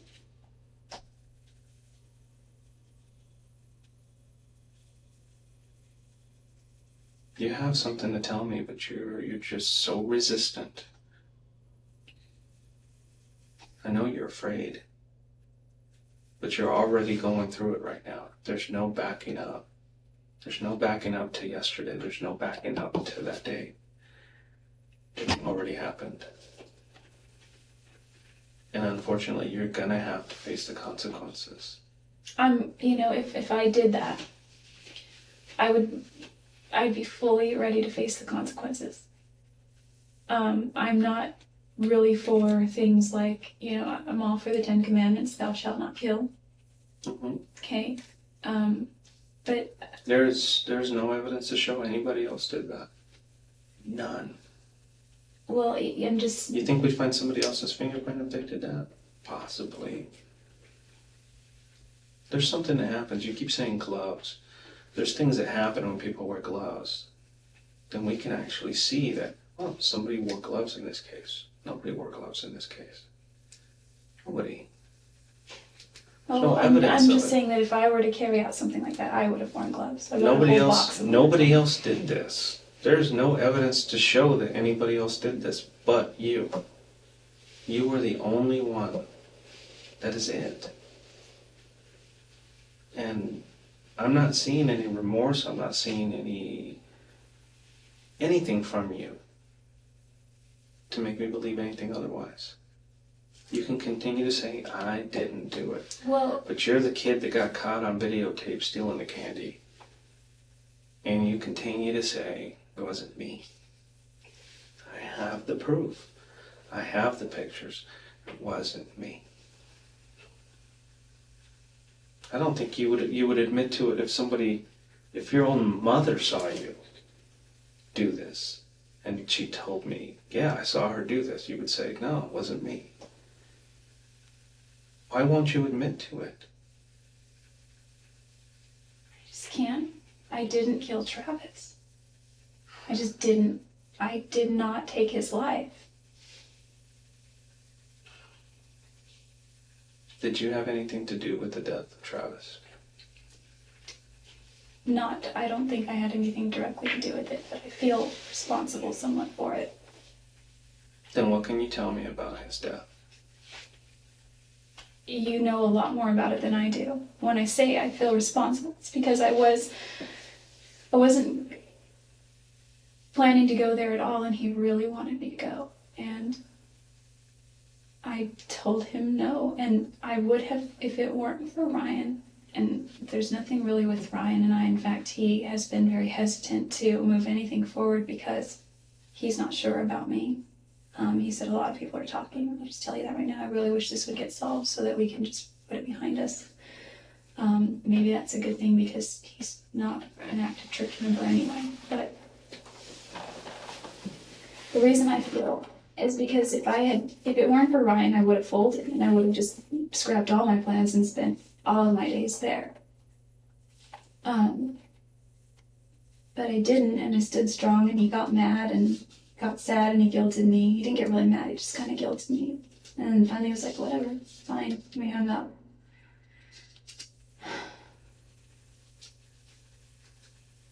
I feel that if I would have gone there, that I could have done something. I could have. But you were there, Jodi. You were there on Wednesday before. Can I ask you, I don't know if you know this. Oh, I have a camera in my storage unit that I don't use anymore, but that Travis and I used to use frequently. And we took pictures with it. This is, I don't know. This is kind of. Do you remember taking these pictures? There were many pictures. Vaguely. We took tons and tons of pictures. Some I saved, most we deleted. Some he sent me through his phone. He usually deleted all pictures like this. Yeah, well, before he got there. Any pictures like this that I found anywhere on his computer, camera, anything, they were deleted. Well, prior to him getting his camera, all those pictures were on my camera. So. All these same pictures?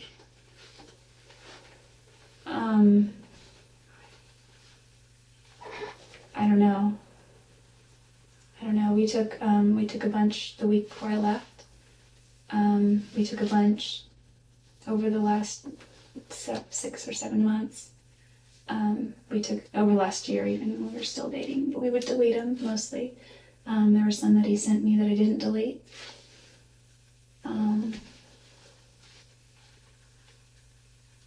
What I'm asking is it possible that, that my memory card would have been in his camera? They're interchangeable. How do you know if they're interchangeable? I don't know. That's what I'm asking is what kind of memory card it was. Just a regular little SD card. Well, because I've got one that's like this big, and it's thin. It's like a cracker. And the one I use on my professional camera is like this size, and it's more kind of like that thick. And the little one is really thin. And it's got like little thingies here for reading it, and my big one looks like that in the middle part. So that one obviously probably wouldn't be interchangeable because it's a Canon and it's a nice camera. It's not interchangeable. But the other one, I don't know. Your camera's here, his camera's there. He just bought that camera. Well, the other camera that I used before that's broken now, it's in my storage unit, but it's still there. And you're saying those pictures are on that camera? No, what I'm saying is I had several memory cards for this camera that I don't have anymore. And so I guess it's so far-fetched, but I guess it's possible that my card. You're saying somebody took your pictures or your card and is framing you and put that into his camera? I'm just saying that if my memory cards were left at his house, he would have used those for his camera. I don't know. I can explain the blood though, and I can explain the hair. I don't know about the fingerprint. I can't explain the blood or the hair. Well, the hair, there's hair everywhere, and probably every square inch of that house. My hair. Yeah. If you sweep it, you'll get hair everywhere. All over around the toilet, around in the shower. I don't know about the shower because the shower gets used, but definitely around the bottom of the sink area.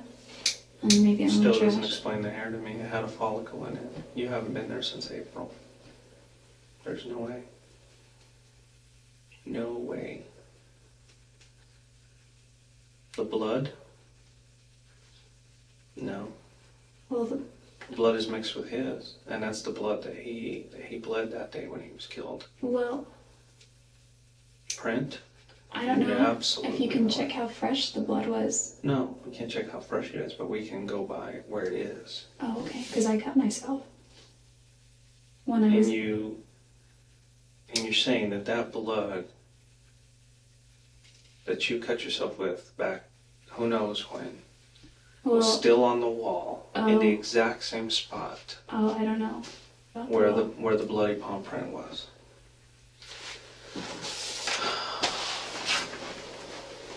It was a glass that Travis had that I was using to wash Napoleon with. I used to give him baths. And I dropped it, and when I picked up all the glass, and I'm pretty casual about it because I break glass at work all the time. And it's not a big deal, it's nothing to be scared of. And I was probably just being careless with it, and I sliced myself open and... Is that how you want to leave this?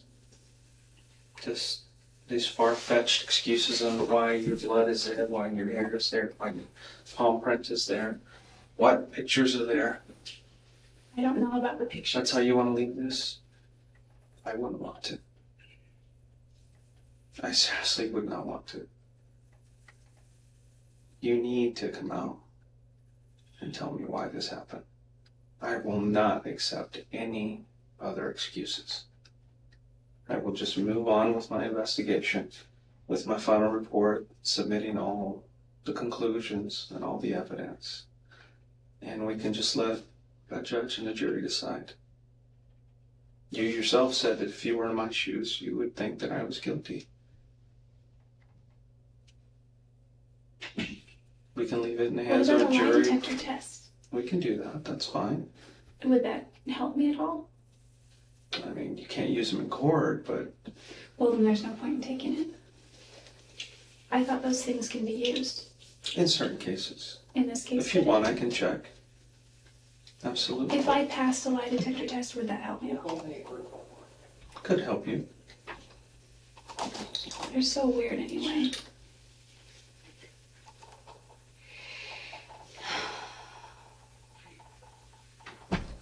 Travis This has is done- your one opportunity to talk to me because it's going to be a while before I talk to you again. And it's not going to be in this kind of setting. Okay. Do you understand what's going to happen to you?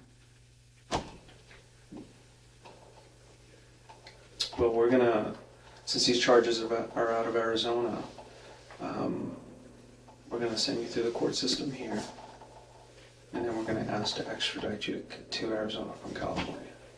That just means permission for you to bring you over, because you're out of state limits. And the next time we talk could be in a whole different setting. Could be in a jail somewhere. I think this setting is a little bit better. But it's up to you. Jodi, I know you were there. I know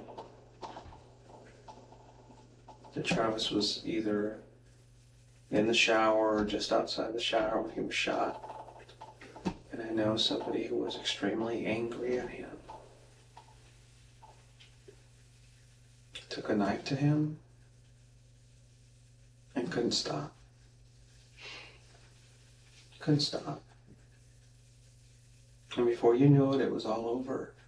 And then you panicked. And then you... I've never been that angry at him. Not enough for that. I've been so far angrier at other people, at other ex-boyfriends. Then tell me who could have done this. Who did this?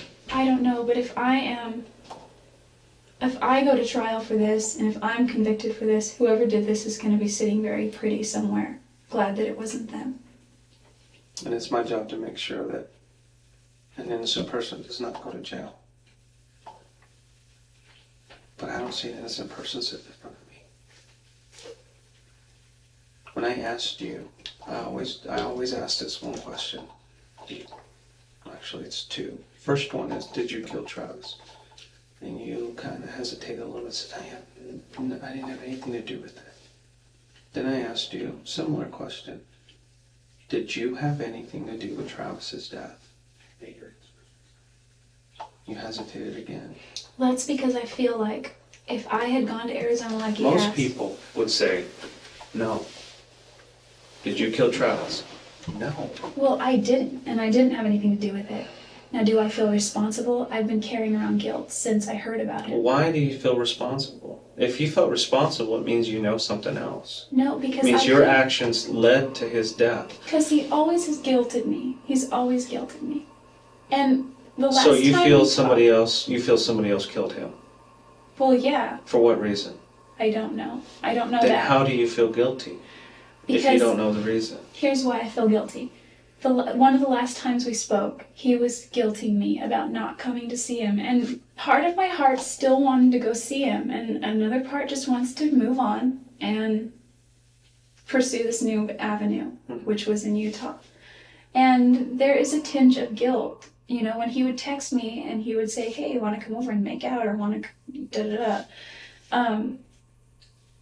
I didn't respond one night, and I just stayed strong, and I didn't respond. And then he called and called and called, and then the next day he was like, you don't care about me, you don't love me, you don't care, I was there all alone, and you didn't want to come and hang out, you didn't want to come and keep me company. And he says it not like that, but in that tone, but it's in the sweetest way. And it's guilt. I still don't get the guilt. I really don't. You keep explaining it, but it has nothing to do with whether he was killed or not. How is you being there going to prevent him from being killed? Well, I kind of feel that if I had gone, that we could have been out watching a movie, or two people could have done something more than just him. I just feel like if there was some way that I could have prevented it, there's some way that I could have done something to stop it. And I told that to a few people, and they're like, well, you might have been killed too. Maybe, but maybe Travis would still be alive.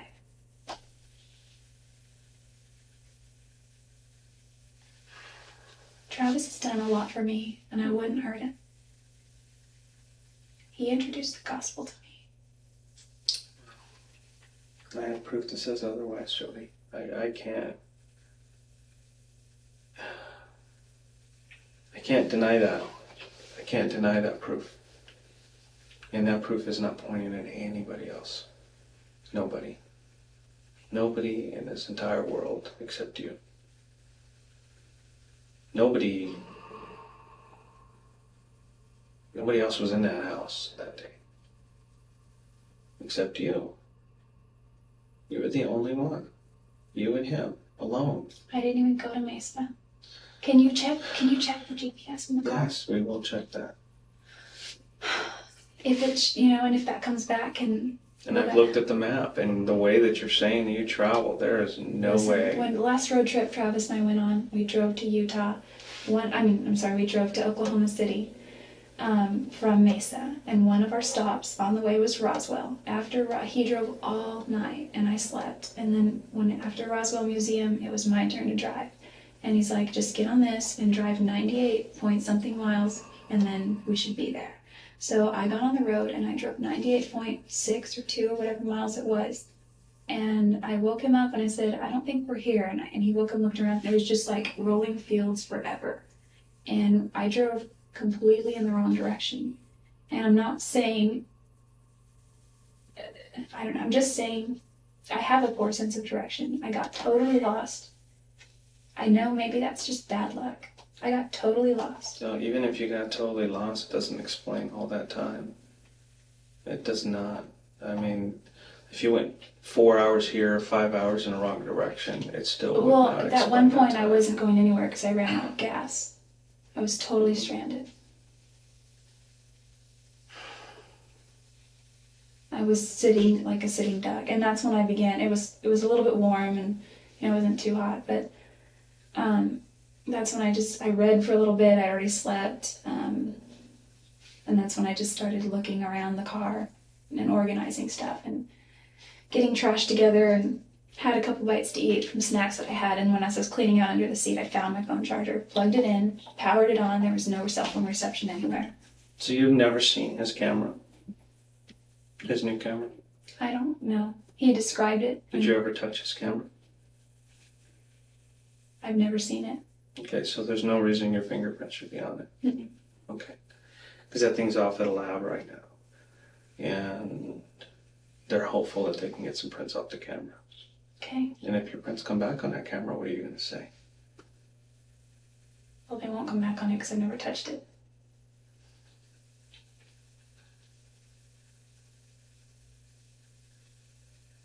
that you still can't explain the rest of this stuff. I honestly can't explain the pictures. The other stuff, or the palm print, the other stuff I can explain. No, you can't explain the blood either. Because that blood is in blood. I mean, it's part of the print. Unless you cut yourself at the beginning of the year and left your palm print in blood, and it stayed there until he was killed. I cut myself. It wasn't the beginning of the year. It was before convention. No, you can't explain it. I'd have to say early March. That palm print is there in blood. Partially yours and partially his. Is it possible that there's just like any other way in the universe that could have gotten there? Possible. Probable is the question you need to ask, and probable is absolutely not probable. I understand that, but it is possible. Anything is possible.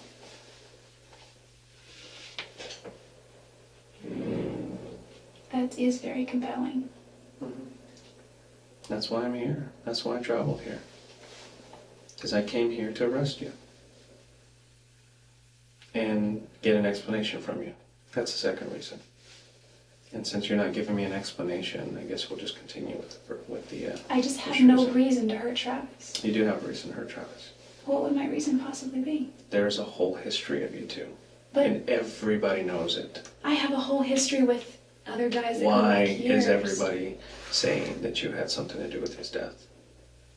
Why is everybody saying that you were capable of hurting him?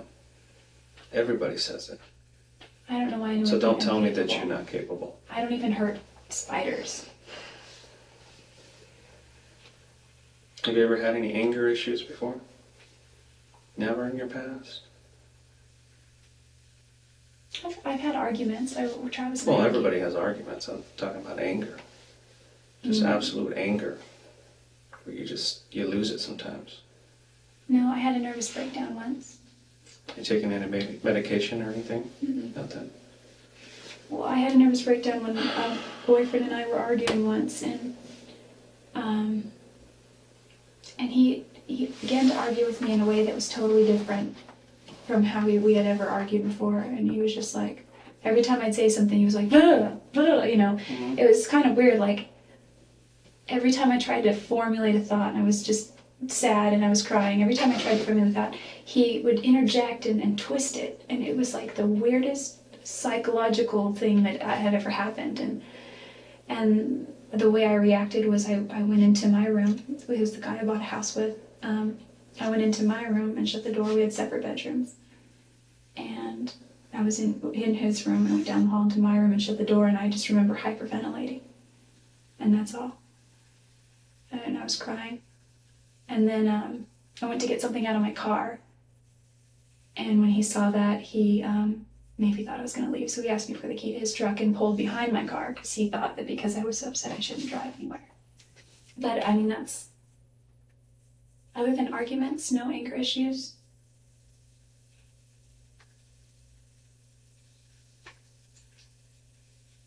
That I can remember. Oh, I kicked a dog once. I was a freshman in high school, and I love animals.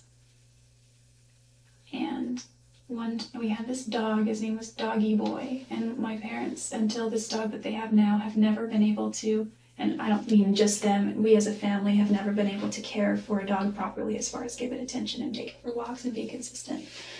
So this dog stayed in the backyard a lot, and he stayed tied up on, in the shade with plenty of, leeway. At one point, though, he was untied, and I took the trash out, and this is when my little brother and sister were still in diapers, and he tore it was a diaper trash, and he tore diapers all over the yard. And of course, I had to clean it up, and when diapers get wet, and they're like this jelly, spongy, weird stuff, and I got mad, and I just kicked him with my right foot, and he just moved a few feet, and he didn't yelp or anything, but he ran away, and I never saw him again after that. And I mean, that's probably an anger issue, I guess. But Well, one time kicking a dog is not an anger issue. it changed my world as far as animal treatment goes, because I've never seen him since. And I need to apologize for that to him. I know it sounds weird in my relationship with animals. It's kind of like they're like people too, you know, they have souls. What you need to do is you need to apologize to Travis. But you just refuse. Yeah, I can't help you anymore if you're not gonna help yourself. You asked I me really prior. can't. I can't, Jodi. You can keep talking till you're blue in the face, and I can't continue to listen to lies. Do you have anything else that you need to tell me? Yeah, you would ask me what have I been up to in the weeks since I got back. Mm-hmm. What did you mean by that? Just what have you been up to?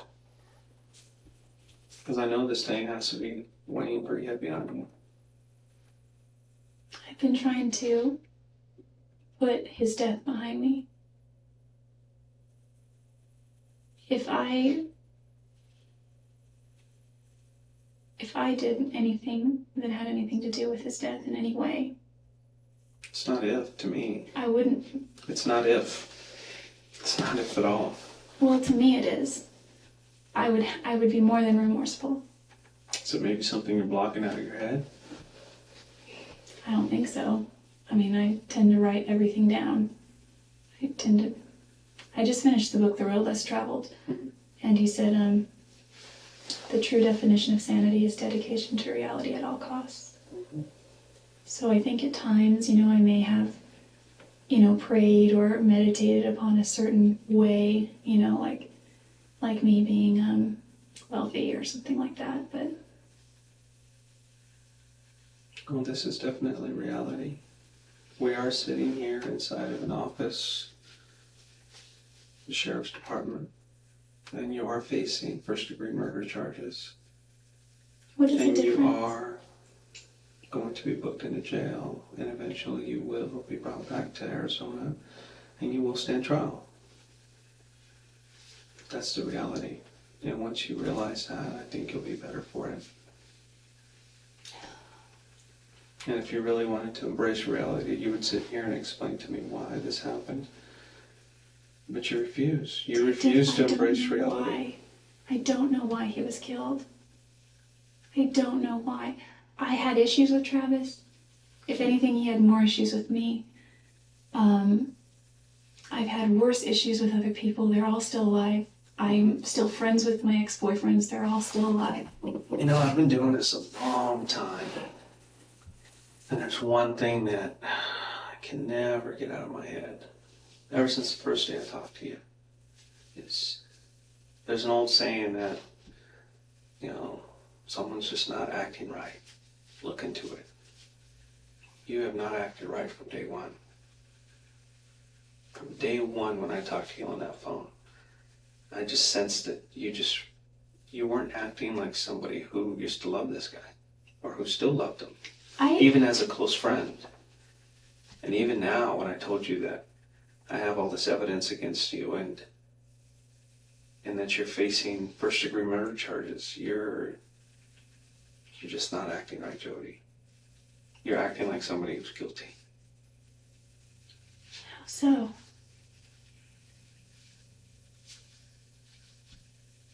You tell me. I know because I've been doing it a long time. It's It's taken not me a that I long don't- time to figure it out. But within the first 30 seconds to a minute of a conversation, I know when somebody's acting right. There's a certain way people act.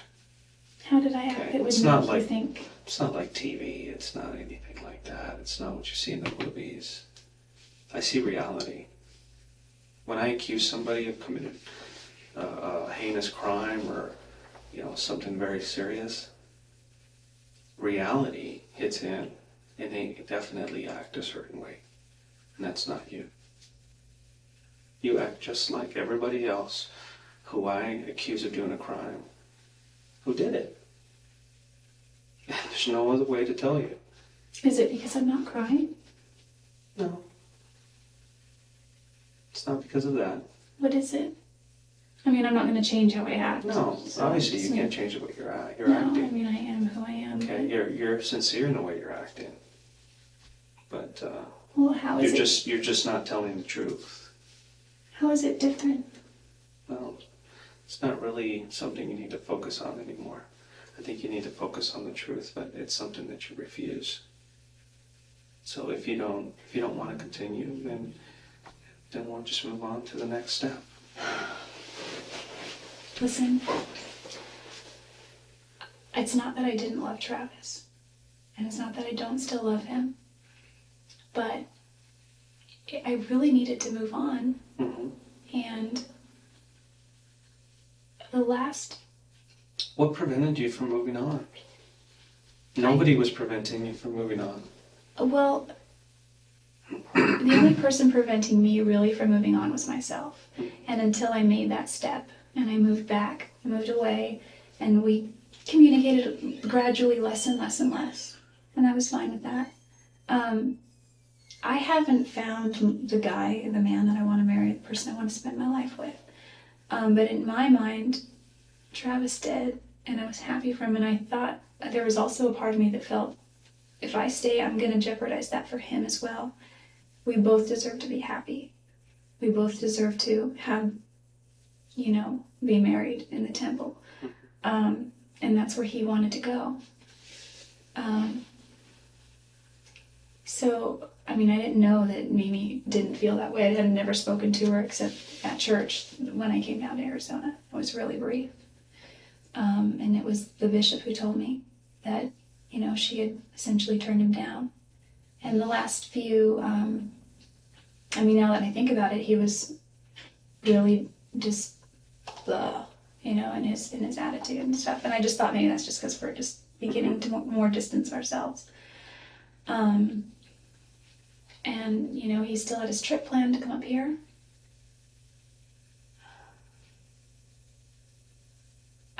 The reason I don't know. It's not that I'm not remorseful that he died. I didn't kill him.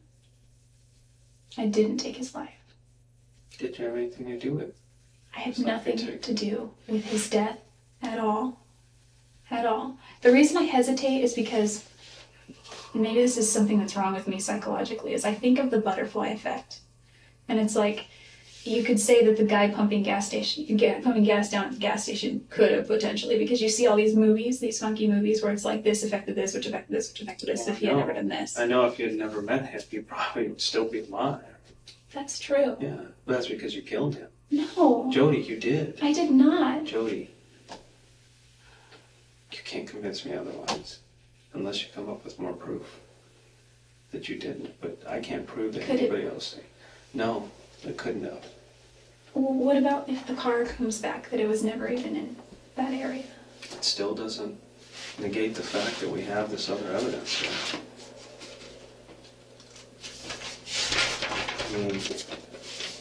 This is absolutely some of the best evidence I've ever had in a case. And I've convicted a few people on less than this. Well, so I'm as good as done, right? With that evidence. Yeah. I just can't admit to something that I didn't do. If it would help my case and give me an easier sentence, I know that people plead guilty for those things. No, and I don't want you to do that. That is the absolute last thing I want. Well, I know what I want to do is I want to sit here with you and I want to go over why you visited him that day, what you guys talked about, what caused you to get so angry, and the details on how it happened. And it's something that you probably don't want to remember, but it's something that I need, because for me to finish a case completely, I need to know not just the details, but what was going through your mind. Because I need to present that as a full picture. Because if I don't feel that I've completed my job. Then my job is to speak for him, not anybody else. My job isn't to speak for you. My job isn't to speak for his family. It's to speak for Travis. And I know something horrible happened that day. Absolutely horrible. Something that could have been avoided. Whether something was planned, I don't know. Whether you planned it or whether it accidentally happened or something got out of hand, I don't know. All I can do is speculate. And I want to believe that you're not this cold-hearted person that could just go out and do something like this to somebody. I want to believe that, like a lot of people, things got out of control, and before you knew it, it was too late. That's what I want to believe. And that's truly from my heart. Because I sit here and I've talked to you, and I'm talking to you now, and all those conversations we had on the phone, and I don't see a cold-hearted murderer like you would see on TV or that I've seen before sit across from me. That's not what I see in you. And I'm calling begging. I'm begging you to at least come clean and tell me why. Because I don't want to leave here today not knowing. Because it's going to follow me forever. I wish that I had answers. I'm sorry.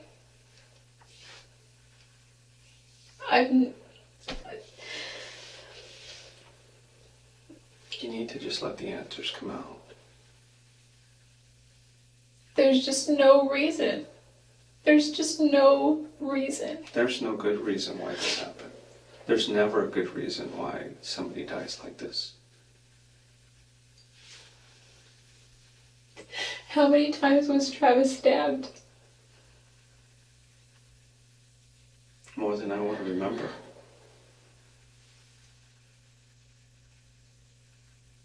And I'm not going to sit here and show you pictures of him after the fact. I don't do that. That's not how I work.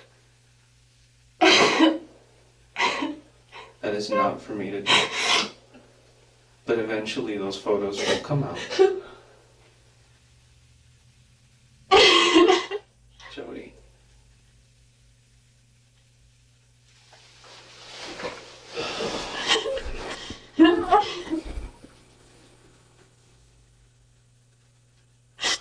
Jodi, we're here now. We're right here.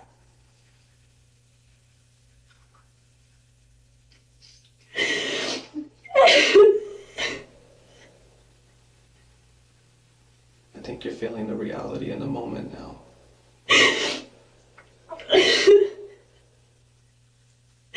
No, I'm just feeling all of the things that I'm going to potentially miss out on with my family, and I think of all the things that Travis's family is going to miss out on with Travis.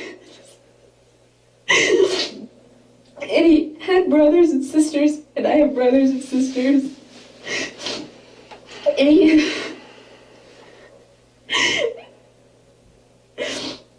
it's not fair.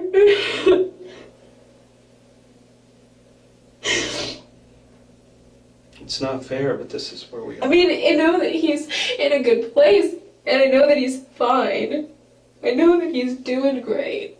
But what about all of his friends, all of his family that are here, and they're just going through all of this, and I know that it's temporary, but it's so very much right now.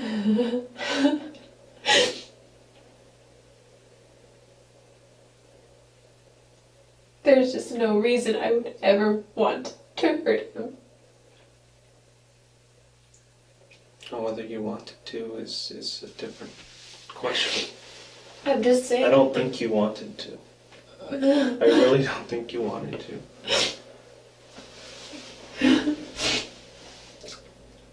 But this speaks for itself. It speaks for itself, Jodi. It goes beyond speculation. This is way beyond speculation. This is downright proof. But there's no backstory to it. All I know is that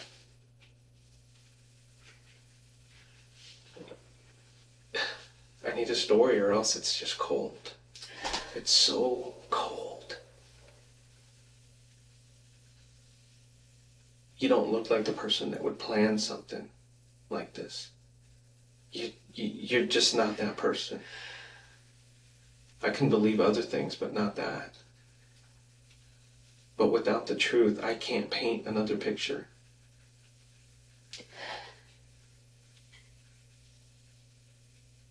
And it's going to be up to the prosecutor to paint that picture. And if you want that prosecutor, and I've met him, and you don't want him painting that picture, because he is good at what he does.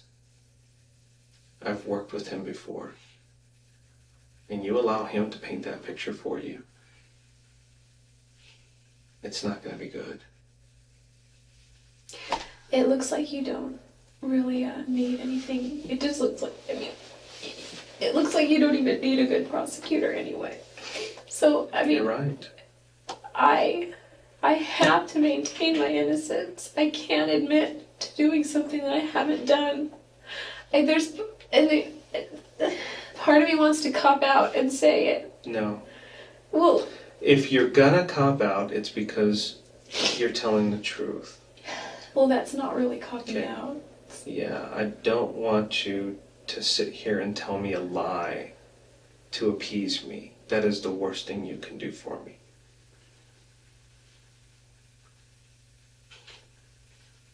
But back there in that mind of yours is somebody screaming to get out and tell me what happened, but you just cannot.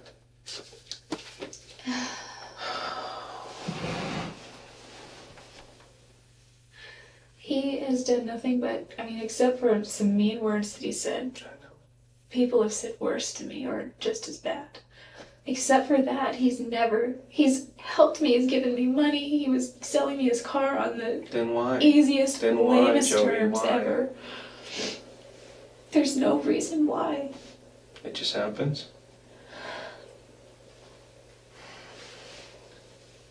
Okay. There's just no Well, I reason. have more work to do. Can you give me a rundown of what's going to happen from here when you leave? Yeah, you're, Like, just today, for example. well, you'll probably be taken across the street to the county jail. You'll be processed through there. You'll be set in front of a judge, at least within 24 hours. And there's a warrant for your arrest, and the bond is $2 million. If you can come up with a $2 million bond, then the judge will decide whether to, accept that $2 million or not. At that point, we're going to file extradition papers. Basically, our courts are saying that, hey, you have someone in custody on one of our charges. We want them brought back to Arizona, or at least allow us to come pick them up. And that's called an extradition hearing. You will be given the opportunity to either waive it and say, that's fine, I'll just go on my own free will, or you can fight it and say, no, I don't want to go back to Arizona. What if I say I go on my own free will? Of course I would go. At that point, the judge would say, okay, she's not fighting this, so come get her. And then we would go.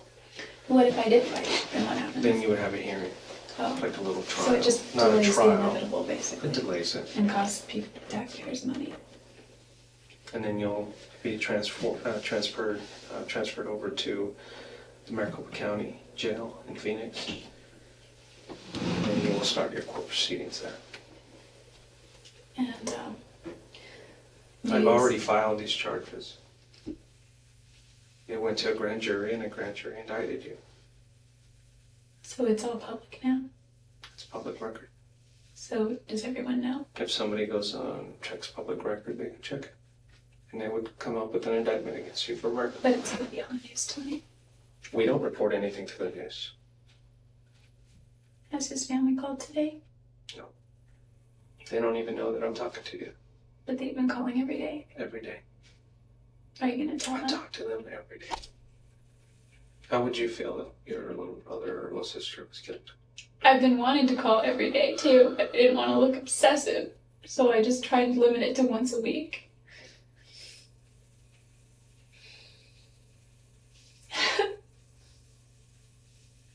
Will I be able to see my family before it comes? I don't know. Can I don't I know talk what to I my don't know mom? what their procedures are here at this jail in this county. Can I talk to somebody about my affairs that need to be taken care of? You'll have to do it over the phone, or they'll have to come visit you. I don't know. I'd have to be over the phone because the person that would take care of my stuff lives far away.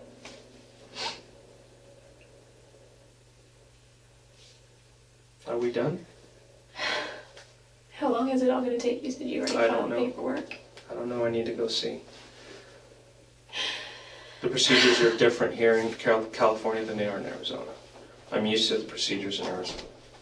So I'm getting help from this county and the deputies here, and they're assisting me. So I need to get with them and find out how long it's going to take.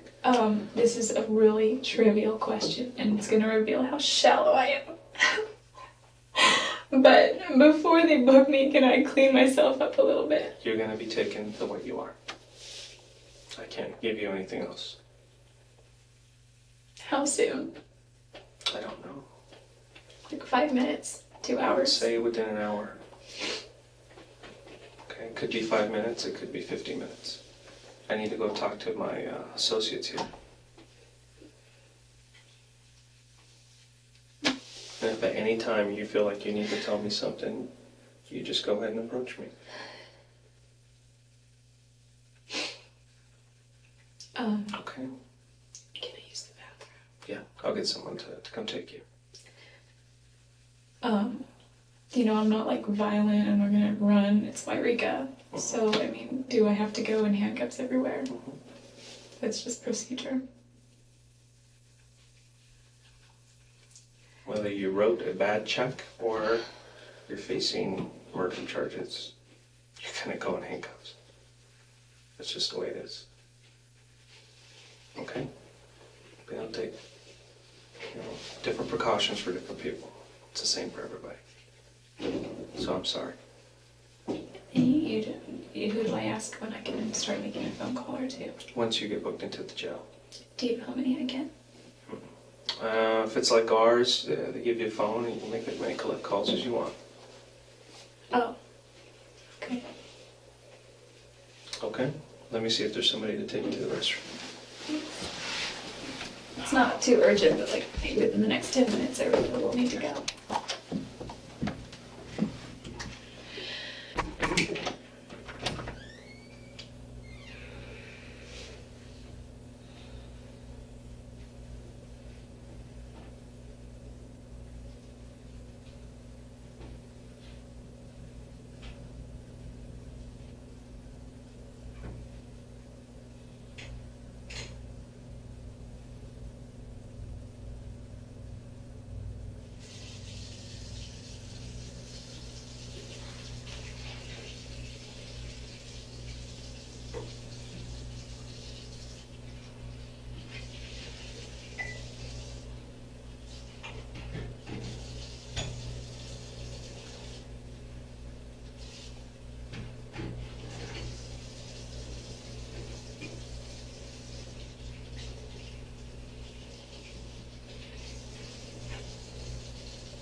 Should have at least done your makeup, Jodi. Gosh.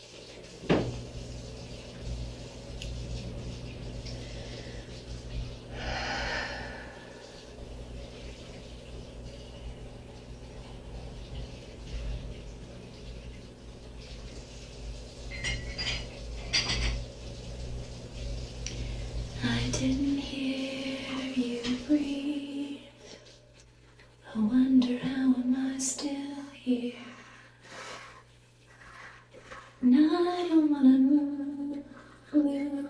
think it might change my memory,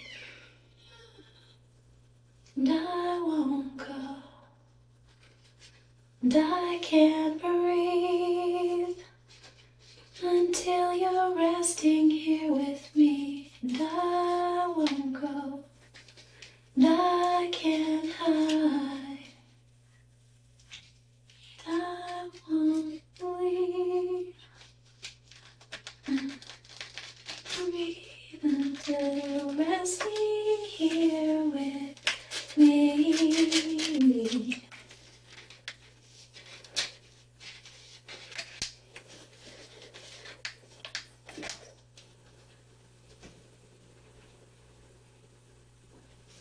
I didn't hear you breathe.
Goodness.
Oh, holy night,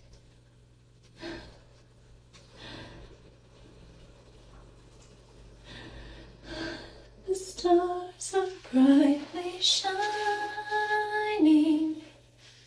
This is the day of our dear Savior's birth.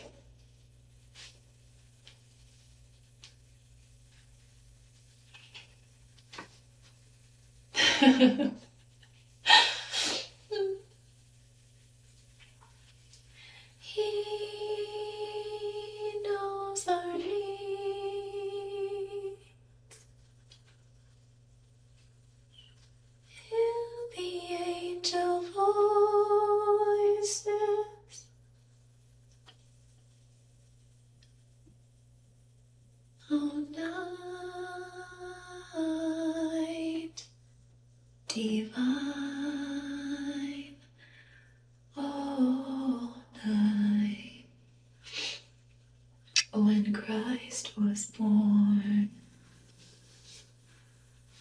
All night.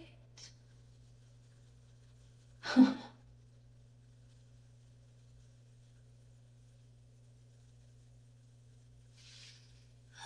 night. Night. Night.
still being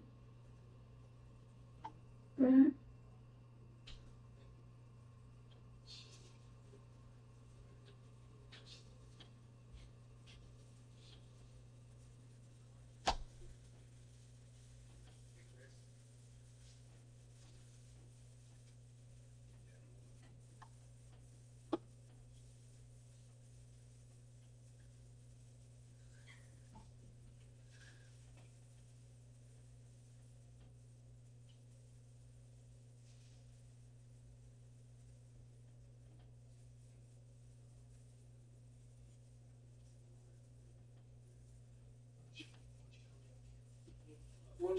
Bill. Bill, I need to take this down, please. I'll sit down and talk to you.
Here's your shoes. Why don't you go ahead and put those on?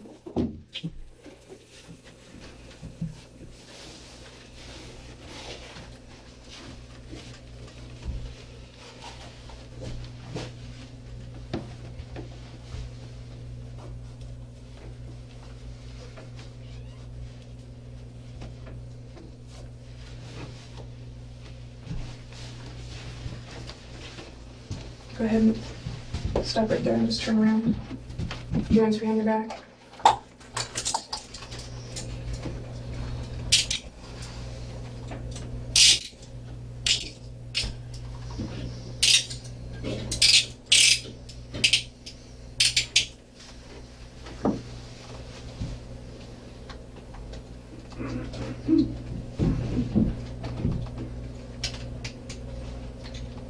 She already did that. Yeah, I researched her. Okay. Okay. Is there any reason for me to walk over there with you? Yeah. That's fine. Okay. Anything else? No. You need to take a look over it, and then do it?